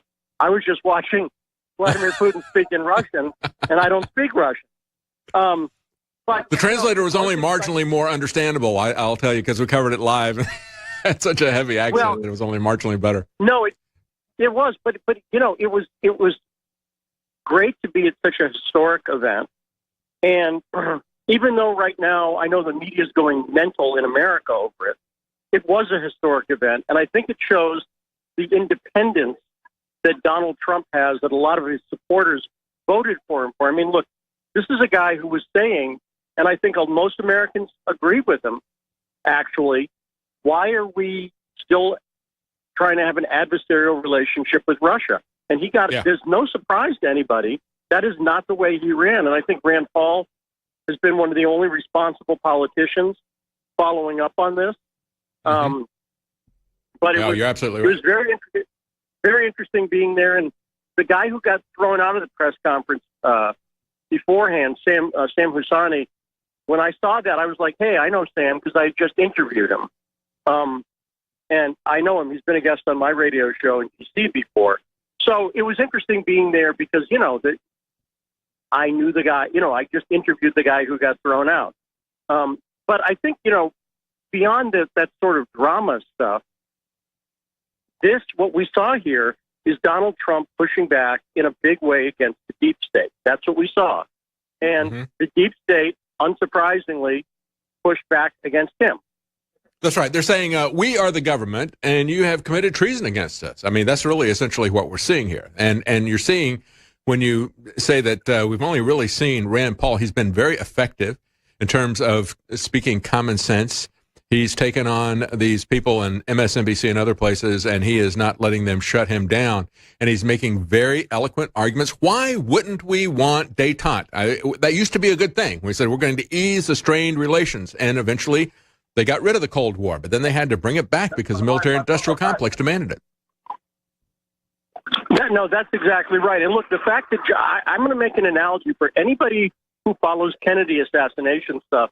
Let's be clear. John Brennan is Allen Dulles, and Donald Trump is JFK.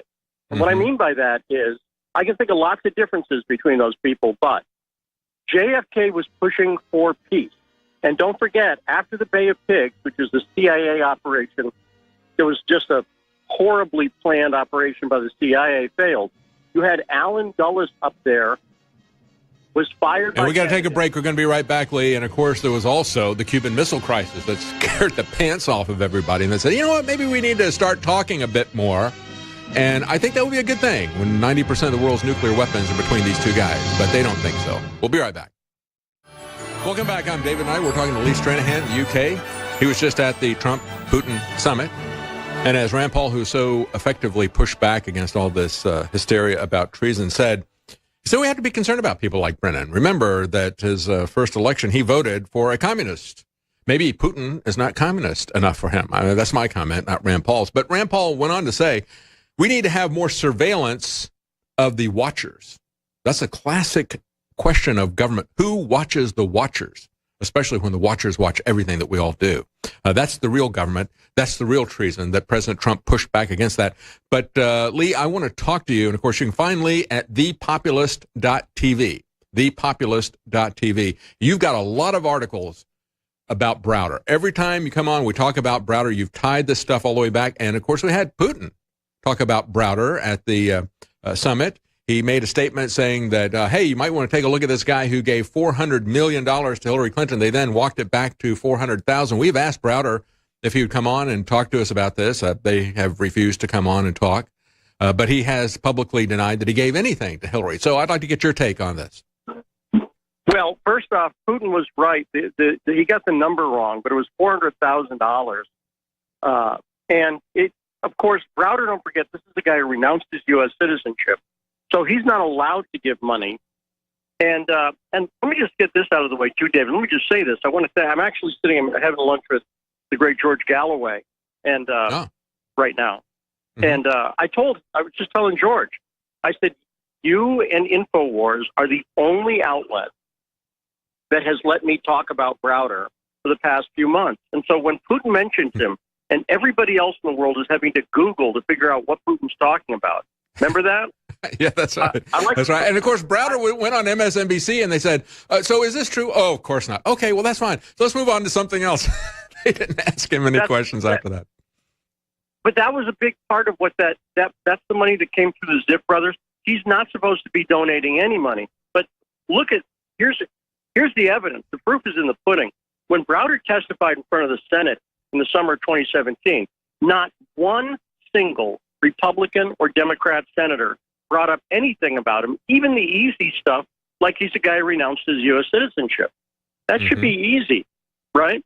Yeah. You will never, and if anybody looks at this, in fact, I was talking to George Galloway about this earlier. He's been on BBC too, with BBC here, with Browder, and he demolished him, okay? Now, what I told George was, you couldn't even do that in America. In America, you will never see Browder on the panel with someone like me or anybody who's going to challenge him in any way. That's how controlled the media is on this guy in America. They just give him the softball question and say, well, this isn't true. Oh, of course not. Okay, well, let's talk about your next project here.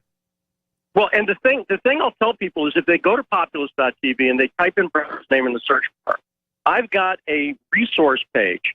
Now, what I have not done is I've not laid out the whole story, but I'm working on that right now. I'm going to lay it out. But what I have done is I've put together resources. So if you're a researcher and you want to look into it for yourself, you can see all the videotape of a deposition he gave in 2015 that contradicts. We put up 6 hours of video. So this resource page, I really recommend it for anybody who wants to make up their own mind and who doesn't trust the media. And the reason I did that is I knew that people would be like, I don't want people to come back and go, well, Lee, you host a show on Radio Sputnik, so you're biased or whatever. Listen to the guy's own words, and he contradicts himself. Oh, no, if you go to your site, you got a lot of articles. They go back, especially to 2015, and you're quoting the Wall Street Journal, you're quoting the New Republic, you're quoting conservative and liberal publications that are talking about Browder, you know, like fighting Putin doesn't make you a saint and so forth. And it's like he dodged the subpoena after he appeared on The Daily Show. He had a subpoena. They wanted to serve on him, and he skipped out of town before they could find him and so forth. Give people a quick summary. We've got about 5 minutes. Give people a quick summary in this segment. I don't know if you can stay on one more segment or not, but give us a little bit of a breakdown, because this all ties to the Trump Tower meeting and Natalia Veselnitsky and the Magnitsky Act and so forth, and Browder. Give us an overview again. You've done that before. Well, sure, of course. Bill Browder is he was born in America. His grandfather is the head of the Communist Party, Earl Browder, and he was also a spy for Stalin. He recruited spies for Stalin. That's established. Browder's father was a mathematician, Felix Browder, brilliant mathematician, and But Browder, when he was growing up, he made his money in Russia in the 1990s. And that's at a time when the U.S., under the Clinton administration, was helping to absolutely rape the Russian economy because it was transforming from the Soviet Union, where everything was state-owned, into a more market-driven economy. Mm-hmm. Browder made his money at that point, and he became the biggest hedge fund manager in Russia. And by the way, he loved Vladimir Putin up until 2005. Well, actually, it was before then. It was about 2001, 2002, when he started to get in trouble for avoiding taxes and using these schemes to game the system. He's a crony capitalist, vulture capitalist. That's who this guy is. Sure. Then suddenly, the guy who literally, David, anyone can look this up, he literally said, someone said about Putin at that time, before he got into legal trouble, well, he's an authoritarian. And Bill Browder said, well, maybe we need an authoritarian. By the way, not the best defense, but okay. So then what happened was, now he's in trouble, legal trouble in Russia. So now he becomes a critic, and he finds a willing audience. And who does he hook up with but Ben Cardin, the Democrat from Maryland, and Senator John McCain. Now, the reason Browder's significant is he's connected to so many key anti-Trump people. And he also has direct connections through one of his lobbyists was John Ashcroft, who, of course, was close to both Comey and Mueller. And that Trump Tower meeting that people have been so misinformed about, that Trump Tower meeting was about this guy, Bill Browder. That's what it was about. And that's why, as soon as Putin mentioned him, you'll notice left and right, MSNBC, Martha McCallum on Fox News has had Browder on 2 times in the past 3 days and apologized to him for Putin saying mean stuff. So this is a story that if he, and I'm not joking. So I guess that makes MSNBC a Putin apologist, right? Well, that makes Fox, yeah, right. It's the Fox is now, yeah, right, exactly. So this is insane. But Bill Browder is the key to understanding what's going on, because all of the lies that you hear about Russia and Putin, and again, I don't love Russia. I don't have any, I really don't. I'm a common sense person. But all of the lies that Browder has told have made it out there into the mainstream media. And even a lot of people, good, sensible, liberty-loving people, have bought into Browder's lies, and they don't even know it. Yeah, that's right. But it's something, as you point out, that the Republican establishment wants to stay away from this because it helps to feed their narrative of anti-Russia, anti-Putin, and so forth. So it serves a useful purpose for the military-industrial complex. Let's talk a little bit about the money issue, about the $400,000 that he misspoke and said $400 million. But let's talk a little bit about that, how that money actually came. Well, I think this is what the money's referring to as the Ziff brothers money. The Ziff brothers are heirs to the Ziff magazine fortune. They're big Hillary supporters, they're big Democrat supporters, and they're big Bill Browder supporters. And I believe, and by the way, this was that thing a lot of people said in the Trump Tower meeting, well, gee, it was supposed to be about some dirty money involving Hillary. Remember that? And everyone's like, well, what's that about? And they're like, oh, no, it's not about that. It's about this guy Browder. I have said consistently, they're the same thing. Mm-hmm. They're the same thing. And when Putin brought that up, suddenly everybody had a chance to look into it for themselves. The other thing I should mention, David, since I'm in the UK right now. We got to go to break. Do you have another segment to spin with us? Or do you have to go? I've got to go now. But Dave, when I come back, I was in Salisbury, England last night. Wait, I got stuff to tell you, so please have me on again soon. And wait till you hear where I'm going next. You won't believe it.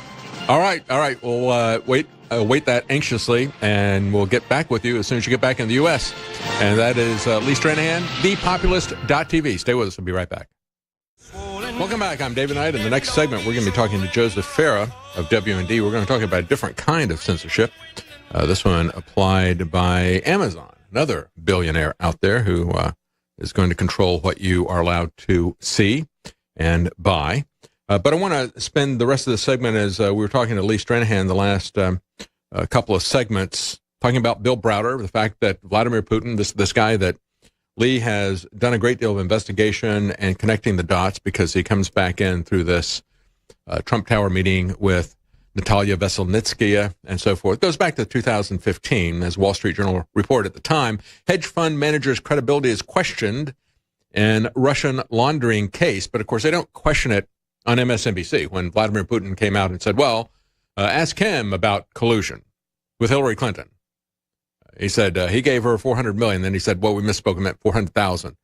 But at the time, Wall Street Journal said hedge fund manager William Browder has long portrayed himself as a crusading financier, seeking justice for the death of his lawyer, Sergei Magnitsky, who was allegedly beaten to death in a Russian prison after exposing a tax fraud involving government officials there. But according to a Russian businessman accused in Manhattan federal court of laundering some of those proceeds of that alleged $230 million fraud, Mr. Browder's account is a lie. So he's been going back and forth. As Lee pointed out, he has origins in his family and ties in the Communist Party.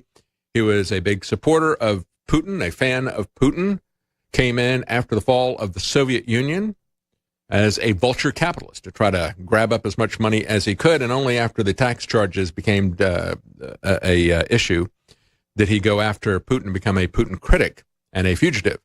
But as Rand Paul said, the only person that he and others, quote, actually know colluded with the Russians is Hillary Clinton. Saying that of President Trump. He said, Trump feels like the intelligence community cooked up a political and partisan investigation. Oh, you think? And but also part of the Mueller investigation is something that should have been investigated, and that is who hacked into Hillary Clinton's emails. There's a part of the Mueller investigation that's legitimate and part of it that is a partisan attack on the president. That's the only thing that I heard Rand Paul say the last couple of days I disagree with. I don't know what part of it is legitimate, quite frankly, at this point. Is there some question about this at this point, that they have a legitimate purpose? You know, when you look at a special counsel or look at a special prosecutor, they're really one and the same thing. We had the special prosecutors with the Watergate and so forth. They came up with a law. They had a procedure. They're going to have evidence of a crime. They're going to take it to the Attorney General. The Attorney General say, well, all right, I agree with that. And I agree that it can't be investigated by the Justice Department because there's a conflict of interest. So we will appoint 3 judges. Those 3 judges will select a special prosecutor. That special prosecutor will report on a regular basis back to those 3 judges, and it'll be made public, and they will determine whether the investigation needs to continue. They decided in 1998, 1999, they didn't want to do that anymore. Both parties decided they didn't want to have that anymore, so they shut it down. We've had special counsels in the past. You know what? That's typically been done. They've typically worked for the president. It's typically been the president who says, hey, there's some kind of a scandal, like the Teapot Dome scandal, that is evidence of massive internal corruption in the government. So I think we need some kind of an outside special counsel who's going to report to me. It's not going to be an investigation of the president. That's really what has typically been done. It's typically been instigated by the president. But of course, now as President Trump goes there, we hear the hysterical screams about treason. And it is treason against the dark state, as Rand Paul said. We need somebody to do surveillance of these watchers like Brennan and so forth. We need to really know what's going on with these people. Here's a New York University Russian Studies professor emeritus that was interviewed by Tucker Carlson. His name is Professor Stephen Cohen. I want to play for you a clip of what he had to say, because he said, hey, is this treason to meet with a Russian leader, or is it wise to do this? Here is Professor Stephen Cohen. By the Democrats, by the anti-Trump people, is like mob violence. I've never seen anything like it in my life. This is the President of the United States doing what every president, Tucker, since Franklin Delano Roosevelt did in 1943 with Stalin, meeting with the head of the Kremlin. And every president since Eisenhower, a Republican by the way, has met with the leader of the Kremlin for one existential purpose: to avoid war between the 2 nuclear superpowers. Today, in my considered scholarly long-time judgment, relations between the United States and Russia are more dangerous than they have ever, let me repeat, ever been, including the Cuban Missile Crisis. I want my president to do, I didn't vote for this president, but I want my president to do what every other president has done. Sit with the head of the other nuclear superpower and walk back the conflicts that could lead to war, whether they be in Syria, Ukraine, in the Baltic nations, in these accusations of cyber attacks. Every president has been encouraged to do that and applauded by both parties, not Trump. Look what they did to him today. They held a kangaroo court. They found him guilty. And then you have the former head of the United States CIA, who himself ought to be put under oath and asked about his role in inventing Russiagate, calling the President of the United States treasonous. What have we come to in this country? And what's going to happen in the future? Yeah, we know what we've come to in this country. And the current FBI director says that Chinese espionage is the most significant spy threat that we're facing here in the United States. And I've reported the last couple of days. Look at the fact that they hacked into the FDIC. And this is what Christopher Wray said. He said it covers everything from corn seeds in Iowa to wind turbines in Massachusetts and everything in between. He said the Chinese focus on economic espionage. That's really what they're concerned about. He said they're trying to position themselves as a sole dominant superpower. They're trying to replace the United States in that role. And that's actually what Stephen Cohen, that you just heard, said as well. He said, look, Russia coincides with our interests far more than China does. China is trying to supplant us. They are the more dangerous enemy. We could ask the Democrats, do you believe the current intelligence assessments, or does it only matter to believe the Obama people? I think a good example of this hysteria is Chris Cuomo. You know, we got the Democrats and the left-wing media saying that this is an act of war. We had the lady who was on MSNBC saying, look, it's Pearl Harbor. It's a day of infamy. It's 9/11. And then she threw in the Kristallnacht, which is not an act of war. I mean, it was, I guess that was just to get in the racist Nazi code words there. But listen to what Chris Cuomo said, because there's so much in this one sentence. The big, ugly, white elephant in the room will be the U.S. election hacking. All right. The big, ugly, white elephant. Now, he's mixing his metaphors. You know, we have the expression, there's an elephant in the room. In other words, there's something that we don't want to talk about here. And then we have the idea of a white elephant. What is a white elephant? Well, that's something that's this useless item that you can't sell or give away, like Russiagate. So, yeah, that's their white elephant that they're trying to revive here. The elephant in the room is what he said later on. He said, and it's Russian hacking. No, they keep saying there wasn't any hacking. They keep saying that nothing ever changed. They keep saying that it was meddling. So hacking is not meddling. And that is the elephant in the room they don't want you to see. They don't want you to see how easy it is to hack our elections with the electronic voting machines that the Democrats and the Republicans are so easy to stick everywhere.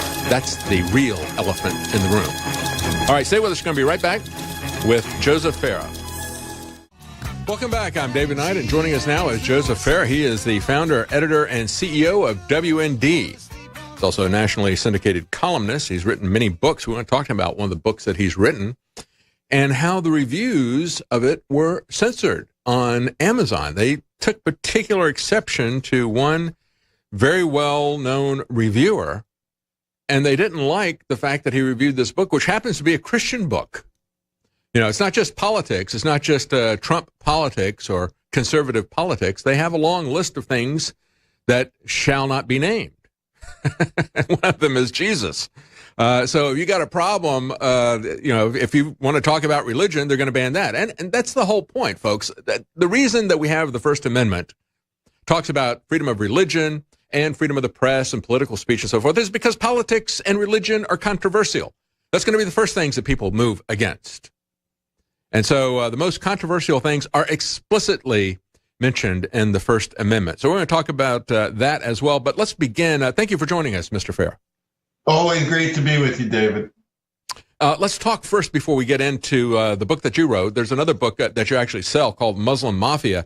And you have an article on WND today about the intersection of, it's a trial because CAIR did not like what was written in the Muslim Mafia. And so they're trying to sue a former Air Force special agent and his son who did an undercover investigation. They reveal some internal CAIR documents there. And tell us, as this thing is going to court, how this involves a judge there and what kind of ties this judge has to Islamic groups that they want to cover up. Yeah, well, I'm a little bit hesitant to talk about judges when we're headed into a trial. In Washington, D.C., I understand. But let's just say that this judge was responsible for freeing a lot of the Gitmo prisoners some years back. So, we're a little bit concerned about that. But this case is a very interesting case. The Muslim Mafia is a book about a father-son combination, the Gobbetzes, who actually infiltrated CARE. The son posed as an intern. In fact, he was an intern for CARE. And let's talk about CARE. That's the Council on American Islamic Relations.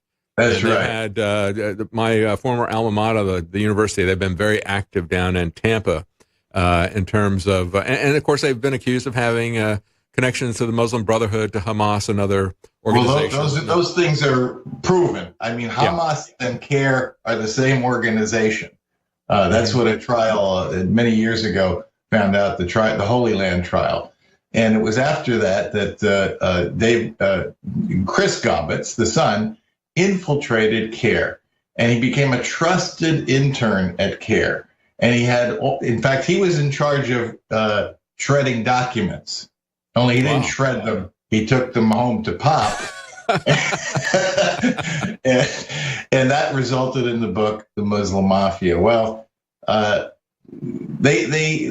sued Dave and Chris Gobbetz, and we, as the publisher of this book, felt we had to support them through what could be a very expensive trial. It's a long story. I won't bore you with the details, but this thing is probably coming to trial very shortly. We just filed a motion, our attorneys did, that might throw that for a loop.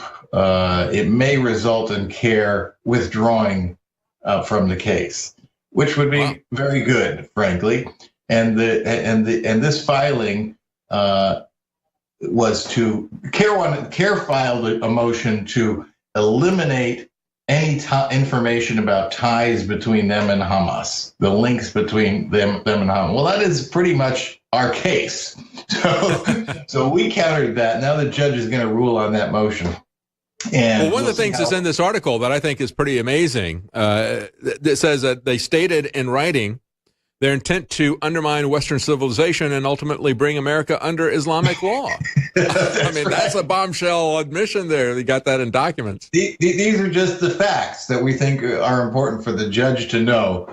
And she knows about it already. Now, depending on how she rules, will tell us a lot about our fate, our author's fate, I should say, in this case. But it's one the whole nation should be watching. What's shocking to me, David, is that nobody else besides WND has ever covered this case, which has been going on for years with motions back and forth and discovery and all of that kind of stuff. It's a very fascinating First Amendment case.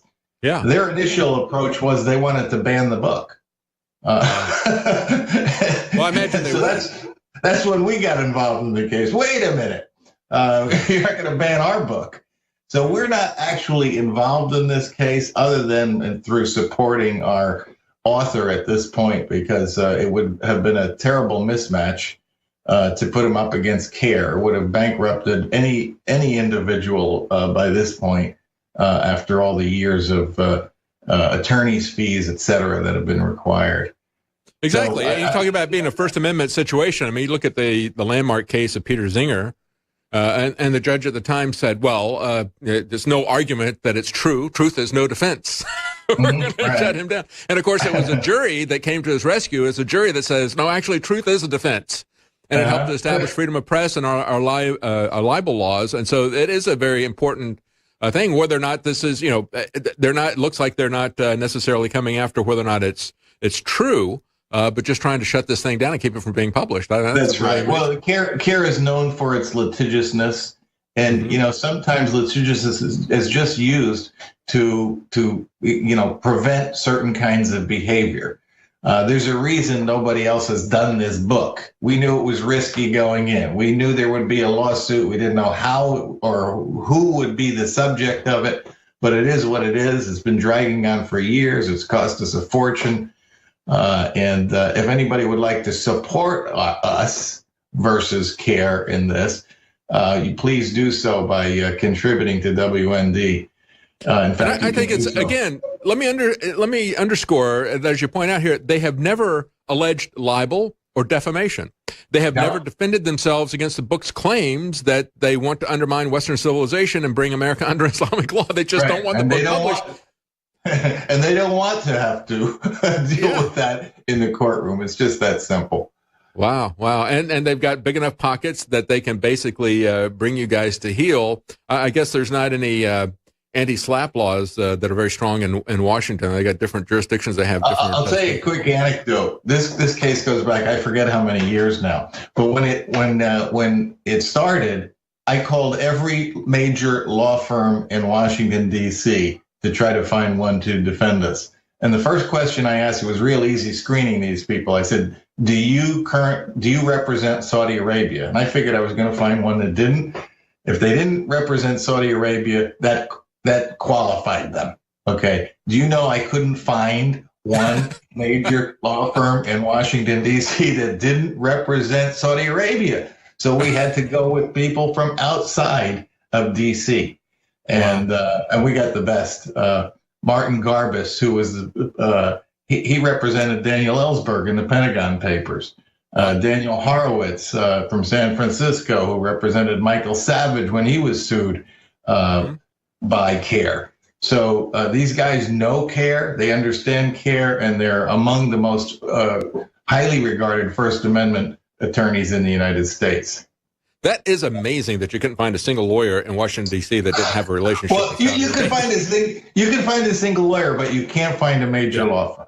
That's right, major law firm, yeah. Or even a major central bank like the Federal Reserve. They've got a strong relationship with the Saudis as well. We're going to come back and talk to Joseph Farah about his book that he wrote that was on Amazon and how Amazon uses censorship in their own special way. We've been talking about Facebook, Twitter, Google, and so forth. Well, it's also on Amazon. If they can keep you from reading books by shutting down the reviews that they don't like. Of course, we've seen evidence of this and other things. We're going to be right back with Joseph Farah, WND.com. Stay with us. Welcome back. I'm David Knight, and we're talking to Joseph Farah of WND.com. You can find him on Twitter at Joseph Farah. We're going to talk about Amazon now. We've talked earlier in the broadcast about the efforts. So we had hearings on Capitol Hill with Twitter, Facebook, Google. We have Democrats who are begging them to censor InfoWars, to censor conservative groups. We've got the vice chairman of the Democrat National Committee begging Jeff Bezos to censor books. And they did censor a reviewer who gave a favorable review to Joseph Farah's book. We're going to get to that in just one moment. Real quickly, I want to tell you about the sales that we have at InfoWarsStore.com because that's what funds this program. We have still some of the most popular items that we have at the site on sale since our 4th of July special, things like Brain Force and DNA Force, 50% off. That's a big savings on DNA Force.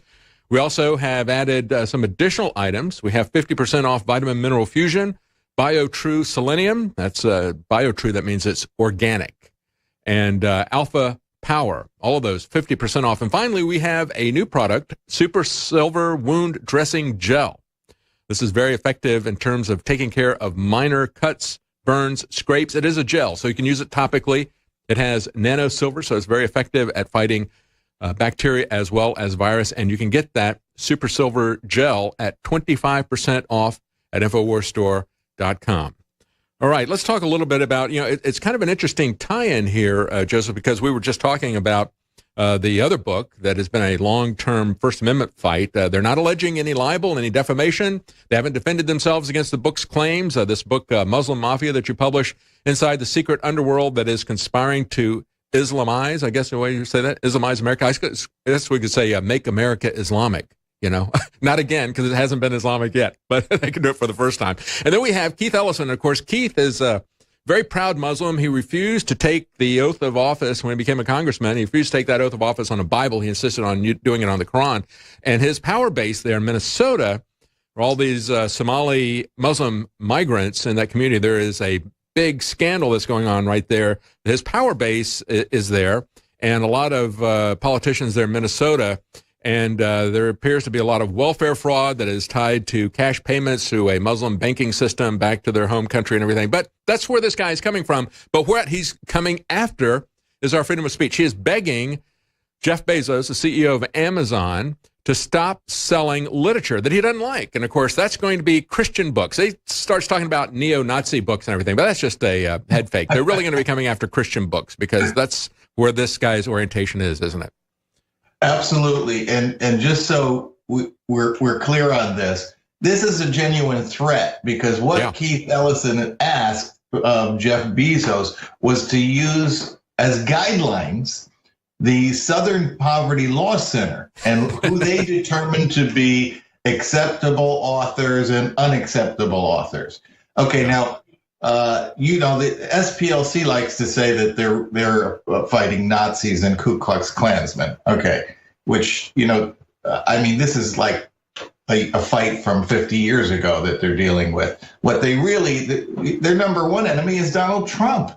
Okay, yeah. They call him a Nazi. Morris Deese defended the Ku Klux Klan. That was what he did as a lawyer. He defended the guys who beat and burned the bus, beat the protesters and burned the bus in Birmingham, Alabama. Then he set out the rest of the civil rights movement. Then he started raising money off of the Democrats' call list. Right. But in the eyes of the SPLC, Donald Trump is a Nazi. I'm a Nazi. Ben Carson's a Nazi.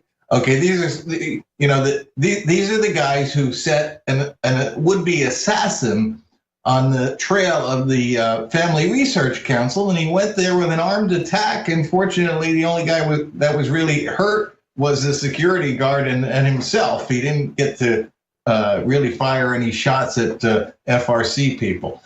And the reason that they were targeted was because the SPLC, the Southern Poverty Law Center, had targeted them as a hate group. Because of their Christian beliefs about marriage. So it all ties back to your book, which is the gospel in every book of the Old Testament. And tell us how Amazon tried to shut that book down. Okay, so one of the first reviewers was a 5-star reviewer at Amazon who specializes in Christian books. And the guy did a very favorable review, 5 stars. And but he also had some criticism. In fact, some corrections that he offered in his review that I've actually incorporated into the next edition of the book. So a very astute gentleman. And so I can't exactly remember how long it took, but a week or two after his review went up, not only did they delete his review from my Amazon page, but all of his hundreds of reviews that he'd done over a period of years. This 5-star reviewer, I think that's what they call him. So he's, it's a status you have to work hard to achieve at Amazon. All of his reviews were deleted. So he's a 5-star reviewer, and as you say in your article here, he had 622 other reviews, and they pulled them all down because he gave a favorable review to your book. And he's a Christian book reviewer. And so what is in this book that is so powerful? Well, that's the interesting thing. It's just purely the gospel. I mean, there's nothing controversial in my book if you are, kind of a mainstream Christian. What I did is I went in search of the gospel in the Old Testament because I had a hunch I could find it in all 39 books. It took me 2 years to do it, and I found it. And, to me, it's the most important project I've done in my life. And I thought, well, for once, I'm not dealing with something that's so controversial. But I should have known better because it was pretty controversial when Jesus delivered this message. I got to tell you, he was crucified for it. And so we should know better than things like that. But anyway, so we did a story on it, of course, multiple stories. And they reinstated all of his reviews, including the one on my new book, but there's only one book left where they didn't reinstate his review, and that's in my previous book. So he's convinced now. He wasn't convinced in the beginning that it was because of his review of my book, and he's 100% convinced now. They're still looking for a way to punish me and my efforts. So it's quite an amusing thing, but it's not amusing what we're facing, and I'll tell you why.